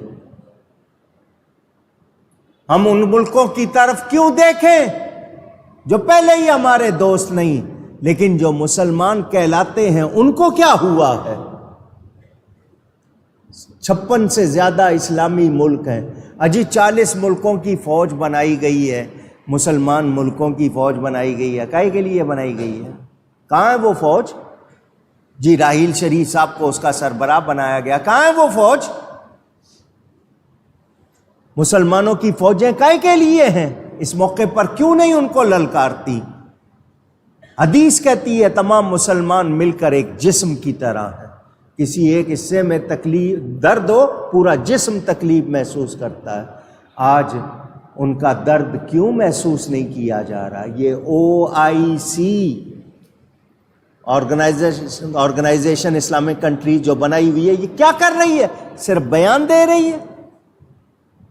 اگر مسلم ممالک اس وقت اکٹھے ہو کے للکاریں، یہودیوں کی ٹوٹل تعداد دنیا میں 60 لاکھ ہے، مسلمان 1.5 ارب سے زیادہ کہلا رہے ہیں، مگر کیوں؟ اس لیے کہ ہم نے نبی سے اپنا تعلق کمزور کر لیا، ہم غیروں کے دوست بن گئے ہیں۔ مسلمان آج مسلمان کا دوست نہیں رہا۔ اب بدعقیدہ لوگوں کو دیکھ لو، یہ مسلمانوں کو مشرک بناتے ہیں، فتوے لگاتے ہیں، غیروں سے دوستیاں کرتے ہیں۔ تو ہم مسلمان حیثیت سے دنیا کو کہہ رہے ہیں مسلمانوں کو انسان سمجھا جائے، ان کو انسانی حقوق دیے جائیں، ان کے لیے یہ جو امتیازی سلوک ہے یہ بند کیا جائے، اور فوری طور پر مقبوضہ بیت المقدس میں جنگ بندی کی جائے، مسلمانوں کے نقصان کی تلافی کی جائے، سارے اسلامی ملک مل کر ان تمام لوگوں کا ساتھ دیں جو وہاں پر مسلمان ہیں۔ قبلہ اول ہمارا ہے، ہمارا ایمانی، میں نے آپ کو پچھلے جمعے بتایا تھا تقریباً 70,000 نبیوں کی قبریں ہیں اس علاقے میں۔ حضور وہاں سے معراج کو تشریف لے گئے، وہ جو آپ کو گولڈن گنبد نظر آتا ہے نا سنہری، اس کو قبۃ الصخرہ کہتے ہیں، ڈوم آف راک۔ اس وہاں چٹان ہے نیچے، جس چٹان سے اوپر حضور صلی اللہ علیہ وسلم معراج پر تشریف لے گئے، اسی کی سیدھ میں آگے مسجد ہے، سرمئی رنگ کا گنبد ہے، مسجد اقصیٰ کا چھوٹا سا۔ یہ وہ مسجد جو حضرت سلیمان علیہ السلام نے بنائی، اس کو ہیکل سلیمانی بھی کہا جاتا ہے۔ حضور نے وہاں معراج کی رات نبیوں کی امامت فرمائی، تو مسلمان حضور جب مدینہ آئے 17 مہینے اسی کی طرف منہ کر کے نماز پڑھتے رہے، تو کیا ہم اس کو بھول جائیں؟ حضرت عیسیٰ بھی وہاں پیدا ہوئے، حضرت عیسیٰ کو ہم مانتے ہیں، عیسائیوں نے کیا ماننا ہے؟ وہ تو ان کو خدا کا بیٹا کہہ کے پتہ نہیں کیا کیا کرتے ہیں۔ حضرت مریم پر تو ان لوگوں نے الزام لگائے، قرآن ہے جس نے آ کے کہا وَأُمُّهُ صِدِّیقَةٌ، وہ ماں سچی ہے، یہ تو ان پر الزام لگاتے رہے برائی کا۔ تو یاد رکھو اس وقت آپ سب کی ذمہ داری ہے، ہر وہ شخص جو مسلمان ہے وہ آواز بلند کرے اور فلسطینی مسلمانوں کو کہہ دے کہ ہم سب آپ کے ساتھ ہیں، ہم سب ایک ہیں، اور آپ کا درد ہمارا درد۔ ہم نے اب ان کا ساتھ کس طرح دینا ہے؟ ہمیں مالی امداد دینی پڑے دیں، ہمیں زبانی طور پر ان کے حق میں آواز بلند کرنی پڑے کریں، اگر جانا پڑے وہاں پر جائیں، جو ہم سے ہو سکتا ہے۔ یہ ہمارا ایمانی فریضہ ہے، ہمیں کرنا چاہیے، کرنا۔ آپ یہ کہیں گے نہیں جی وہاں ہو رہا ہے ہمارا کیا ہے، نہ، یہ آگ آپ تک آئے گی۔ اگر آج آپ ان کے لیے نہیں اٹھو گے کل آپ کے لیے کوئی نہیں اٹھے گا، اور مسلمان کی ذمہ داری ہے، اور احادیث موجود ہیں، لیکن اس وقت مسلمانوں کو اپنے ایمانی غیرت کی زیادہ ضرورت ہے۔ اگر اس پر توجہ نہیں دیں گے تو پھر آپ لوگ کامیاب ہو سکتے۔ سن رہے ہیں بات کو؟ ہمارے محترم جناب حاجی محمد حنیف طیب صاحب پہلے حکومت کے وزیر تھے، اب اہل سنت کے وزیر ہیں۔ اس موقع پر وہ اپنی آواز بلند کرتے ہیں، جس طرح بھی ان سے بن پڑتا ہے لوگوں کو ملا کے کم از کم آواز تو لگاتے ہیں۔ تو آج وہ تشریف لائے ہیں، ان کے ساتھ دیگر سنی رہنما بھی، حضرت مولانا ابرار احمد صاحب رحمانی، ان کا ہمارا تعلق پرانا، یہ والد صاحب کے شاگرد ہیں، اور رحمانی ہونے کی وجہ سے بھی ایک ان سے تعلق ہے۔ تو یہ آئے ہیں اور آئیں گے۔ جمعے کی نماز کے بعد سلام پڑھنے کے بعد آپ میں سے کوئی نہیں جائے گا، سب نے مظاہرہ کرنا ہے، مسجد کے دروازے پر اکٹھے مل کے کھڑے ہوں گے اور فلسطینی بھائیوں کے ساتھ اظہار یکجہتی کریں گے، ان کے لیے دعائیں کریں گے، ان کی حمایت کا اعلان کریں گے۔ آپ سب نے شریک ہونا۔ آواز نہیں آئی؟ اب آپ سب نے کہا نا 5 منٹ کے لیے، زیادہ آپ سے ٹائم نہیں لیں گے، آپ کو دھوپ میں زیادہ نہیں کھڑا کریں گے، سایہ ہوگا وہاں پر اس وقت، تو آپ سب نے شرکت کرنی ہے۔ ابھی آپ کے سامنے حاجی صاحب بھی اور حضرت رحمانی صاحب بھی بیان کریں گے، میں یہ رخوں کے اعلان کر دیتا ہوں یا بعد میں کر دوں گا۔ آپ نے ان کے بیان سننے اور مظاہرے میں شریک ہونا ہے۔ آپ کے جس کے پاس ٹیلی فون ہے اس میں آپ نے فلسطینی مسلمانوں کی حمایت میں روز پوسٹ لگانی ہے، بیت المقدس کی حفاظت کے لیے، مسلمانوں کی حمایت کے لیے آپ نے روز پوسٹ لگانی ہے۔ جہاں جہاں آپ آواز پہنچا سکتے ہیں آواز پہنچانی ہے۔ تو آپ ان کے بیان سن لیں، اس کے بعد میں یہ رکوع کے اعلان کر دوں گا، دیکھ لیتا ہوں، پھر ہم سنتیں پڑھیں گے۔ 5-10 منٹ زیادہ لگیں گے تو گھبرانا نہیں، انشاءاللہ خیر ہوگی۔ محبت سے جوش سے نعرہ لگاؤ، نعرہ تکبیر، نعرہ رسالت۔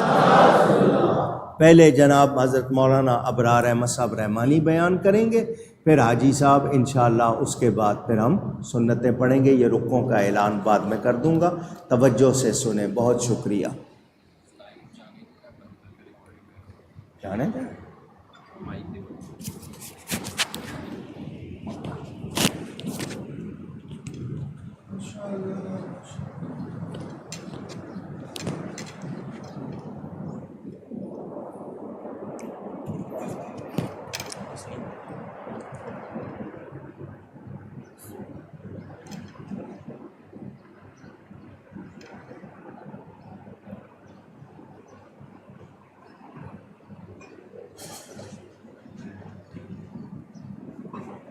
نحمدہ ونصلی ونسلم علی رسولہ وحبیبہ الکریم، اما بعد فاعوذ باللہ من الشیطان الرجیم، بسم اللہ الرحمن الرحیم۔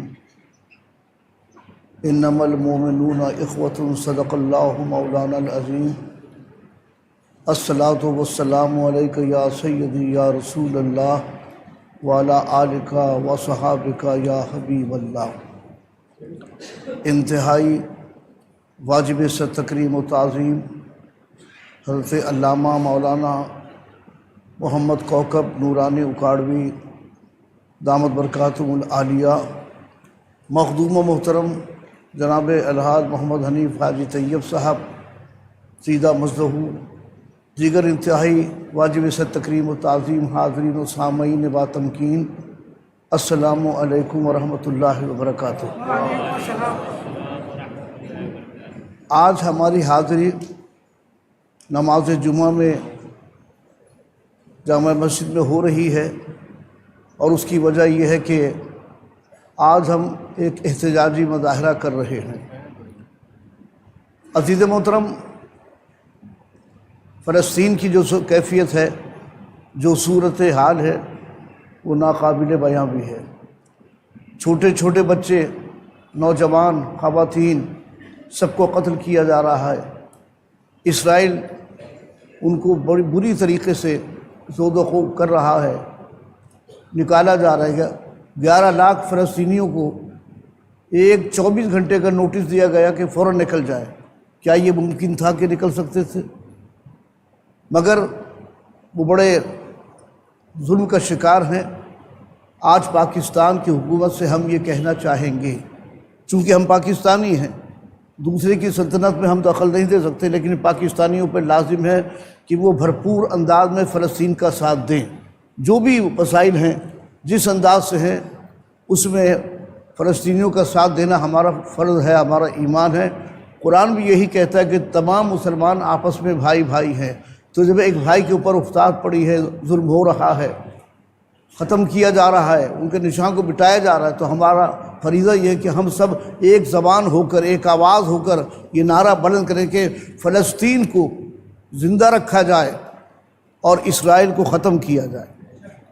آج ہم اسرائیل کو ادب و آداب کے ساتھ بھی دیکھ رہے ہیں، لیکن نہیں، ہمیں لازم یہ ہے کہ ہم یہودیوں کو اور ان کے اعلی کار جو ہیں، ایران ہے، وہ اعلی کار جو ہیں، وہ امریکہ ہے، لنڈن ہے، ان سب کی ہم مذمت کرتے ہیں، اور ہم تمام دنیا سے بھی کہتے ہیں اور عالم اسلام سے بھی کہتے ہیں۔ بھی مولانا نے فرمایا کہ 56 ممالک اسلامی، 56 یا 57 جو بھی ہیں، خاموشی سے بیٹھے ہیں، یا اگر بیان دیا جا رہا ہے تو ایسے دیا جا رہا ہے کہ معلوم ہوتا ہے کہ بیان نہیں ہے، معذرت کی جا رہی ہے۔ تو معذرت کا پہلو نہ نکالا جائے، بلکہ بڑھ کر طاقت پیدا کی جائے، ان کا ساتھ دیا جائے، تاکہ ہم سب مسلمان ایک مرکز پہ جمع ہو کر اسلام کو زندہ و تابندہ کر سکیں۔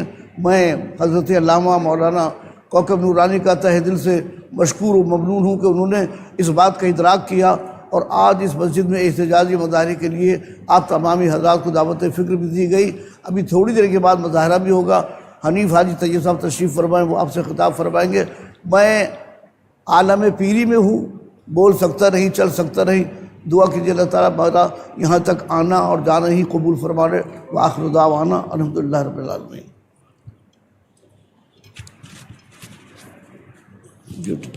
یہ نکالیں۔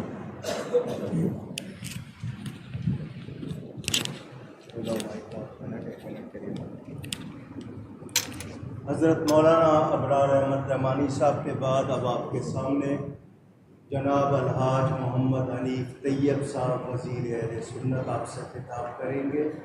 محبت سے نعرہ لگاؤ، نعرہ تکبیر، نعرہ رسالت،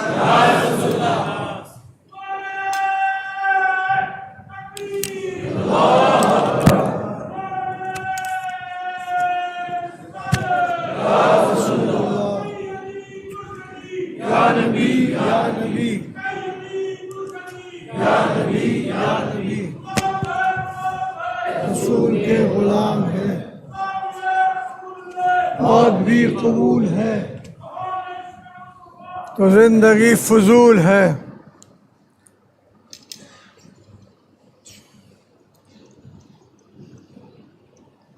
بسم اللہ الرحمن الرحیم۔ الصلاۃ والسلام علیک یا سیدی یا رسول اللہ وعلی آلک و اصحابک یا سیدی یا خاتم النبیین۔ واجب التکریم حضرت علامہ مولانا ڈاکٹر کوکب نورانی صاحب اکاڑوی رحمۃ اللہ تعالیٰ علیہ، مولانا محمد شفیع اکاڑوی رحمۃ اللہ علیہ کی یاد ان کو دیکھ کر، ان کی تقریر سن کر یاد تازہ ہوتی ہے۔ بچپن سے میں چونکہ اولڈ ٹاؤن کھارا در میٹھا در کا رہنے والا ہوں، تو محرم کی 10 روزہ محافل کاغذی بازار نور مسجد کے پاس ہوتی تھی، تو اس میں انتظامات میں یہ فقیر بھی شریک ہوتا تھا، اور پھر کراچی میں جہاں کہیں بھی ہوتی تھی تو حاضری کی سعادت حاصل کرتے تھے کہ اس سے بہت کچھ سیکھنے کو، اپنے ایمان کو مضبوط اور مستحکم کرنے کو ملتا تھا۔ اب میں اپنے رویے پر سوچوں اور آپ سب اپنے رویے پر سوچیں، اور حکومت پاکستان بھی اپنے رویے پر سوچے کہ پہلا اب امدادی جہاز سامان لے کر مصر کی سرحد لبنان کے پاس آج پہنچے گا۔ حالانکہ یہ واقعے کو 2 ہفتے جب ہو گئے تو فوری طور پر جانا چاہیے تھا، لیکن ایسا نہیں ہوا۔ اور پھر اس کے بعد وہاں مصر کے بارڈر پر المصطفیٰ کی برطانیہ سے بھیجی ہوئی امداد بھی منتظر ہے باہر کہ یہ راستہ کھولا جائے گا تو ہم جا کر کے اندر مدد کریں گے۔ کل بھی میں نے وہاں برطانیہ فون کر کے پوچھا تو ابھی بھی ان کا اندازہ ہے کہ شاید 2 دن اور لگ جائیں۔ یہ 2 دن کیوں لگیں؟ لوگ بھوکے مر جائیں، لوگ پیاسے مر جائیں، ہسپتال پہ ایک بم گرایا جائے، 500 افراد، مرد، عورتیں، بوڑھے، بچے، پیرامیڈیکل سٹاف، ڈاکٹر شہید ہو جائیں تو اقوام متحدہ اور WHO صرف مذمت کرنے کی حد تک محدود ہیں۔ مولانا نے بھی آپ کے سامنے بتایا کہ OIC موجود ہے، 57 اسلامی ملک ایک انداز میں احتجاج کرنا چاہیں تو ظاہر ہے کہ امریکہ کا بھی نشہ ٹھکانے لگ سکتا ہے، اسرائیل کا بھی نشہ ٹھکانے لگ سکتا ہے، لیکن ظاہر ہے کہ ایسا نہیں کیا جا رہا۔ آپ نے بھی سوشل میڈیا پر دیکھا ہوگا، میں نے بھی دیکھا کہ ایک مسلم بہن جو ہے 50-55 سال کی ہوگی، اس کے بچے کو شہید کر دیا گیا۔ وہ روتی بھی آئی، بچے کی لاش اس کے سامنے پڑی ہوئی تھی۔ انتظامیہ نے بہت کوشش کی کہ اس کو لاش کو نہ اٹھانے دے، کیونکہ وہ شہید بھی تھا بچہ اور خون آلود بھی تھا۔ اس بچے کو پھر جب اس نے زیادہ زور دیا اماں جان نے تو اس کو لاش اس کو گود میں دی گئی، وہ سینے سے اس نے لگا لیا اور چیخ کر چلا کر رو رو کر اللہ کو پکارتی رہی۔ اس سے آپ اندازہ لگائیں کہ ہمارے ساتھ کیا ہو رہا ہے۔ ہمارے ساتھ کرکٹ کھیلنی ہو تو کھیلیں، لیکن کرکٹ کے نام پر ناچ گانا ہنگامہ جو جاری ہے اس پورے پیریڈ کے دوران جاری رہا، اور ایک اندازے کے مطابق آج پاکستان کا اور آسٹریلیا کا میچ ہے، وہی ناچ گانا ہنگامہ چلتا رہے گا، کوئی اسرائیل کا کوئی فلسطین کا ذکر نہیں ہوگا۔ تو بجائے خاموش رہنے کے الحمدللہ میں آپ حضرات کی دعاؤں سے حرمین شریفین کی پہلی مرتبہ 12ویں شب ربیع الاول کی اور 12 ربیع الاول مجھے مدینہ منورہ میں مجھے موقع ملا شریک ہونے کا، اور میرے جسم کی تشکیل یعنی ایمبریو فارمیشن جو ہے وہ مدینہ منورہ کی ہے۔ اور جب جدہ سے جہاز چل کر جوناگڑھ کے پورٹ یعنی پور بندر پہ پہنچے تو والدہ ماجدہ کو سیدھا پور بندر جوناگڑھ کے ہسپتال لے جایا گیا، اور یہ فقیر پیدا ہوا۔ تو اس لیے مجھے وہاں سرور آ رہا تھا، بہت لوگ سمجھا رہے تھے تھوڑے دن اور بڑھا لو، لیکن جو حالات پیدا ہو گئے تھے تو الحمدللہ میں آیا اور 1-2 دن اثر رہتا ہے، 12-15 دن کا اثر تھا۔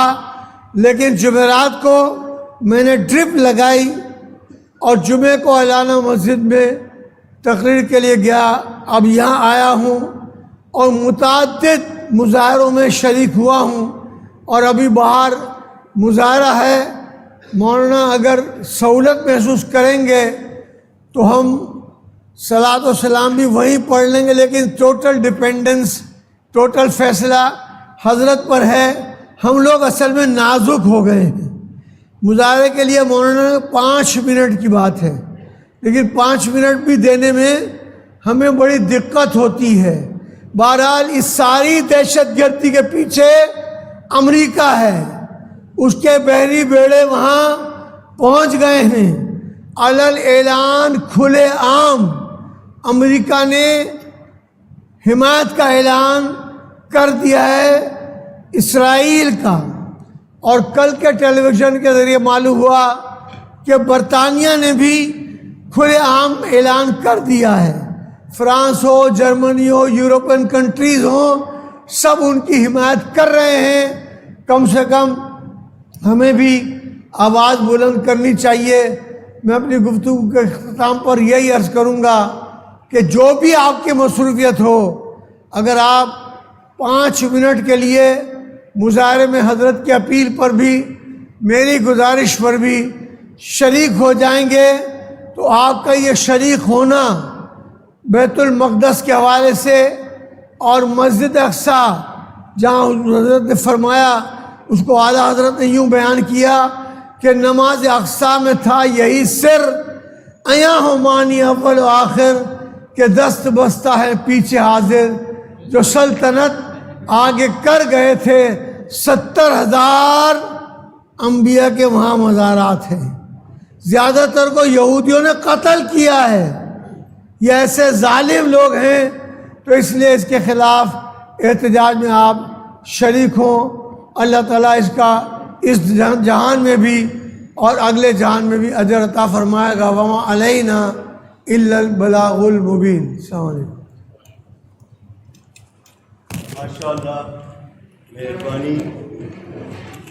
یہ اس وقت بیت المقدس میں محبوس، یعنی جن کو گھیرے میں لے لیا گیا ہے، ان مسلمانوں کی حمایت ہم پر فرض بھی ہے، ہم پر قرض بھی ہے، اور ہم نے یہ پوری قوت کے ساتھ اپنا یہ فریضہ ادا کرنا ہے۔ ہم پرامن لوگ ہیں، ہم تخریب کاری نہیں کرتے، لیکن ذہن میں رہے ہم جبر برداشت بھی نہیں کریں گے، اور دنیا کو بتا دیں کہ نبی کے غلام زندہ ہیں۔ جب ضرورت پڑے گی قبلہ اول کی حفاظت کے لیے، ناموس رسالت کے لیے، تقدیس قرآن، ناموس صحابہ اہل بیت، ہر مسلمان آواز بلند کرے گا۔ اور ہمارا مطالبہ ہے ہماری حکومت سے، چوڑیاں پہن لو ورنہ مسلمان ہونے کا حق ادا کرو۔ اگر تم سے صحیح طرح للکارا نہیں جاتا، کرکٹ کھیل رہے ہیں، میچ کھیل رہے ہیں، ان میچ والوں کو کہہ دیتے کہ جی کہو ہم احتجاج کے طور پر میچ سے بائیکاٹ کرتے ہیں، دنیا کو پیغام جاتا۔ ورنہ کم از کم ان کو بیت المقدس کا جھنڈا ہی پہنا دو، دوسرے موقع پہ پٹیاں باندھتے ہو تو وہ جھنڈا پہناؤ۔ مگر جنہوں نے انہی سے بھیک لینی ہے، انہی کی وفاداری کرنی ہے، ان سے یہ توقع نہیں۔ لیکن ہم نبی کے غلام ہیں، ہم نبی کے وفادار ہیں، اور وہی کریں گے جو قرآن و سنت کا تقاضا ہوگا۔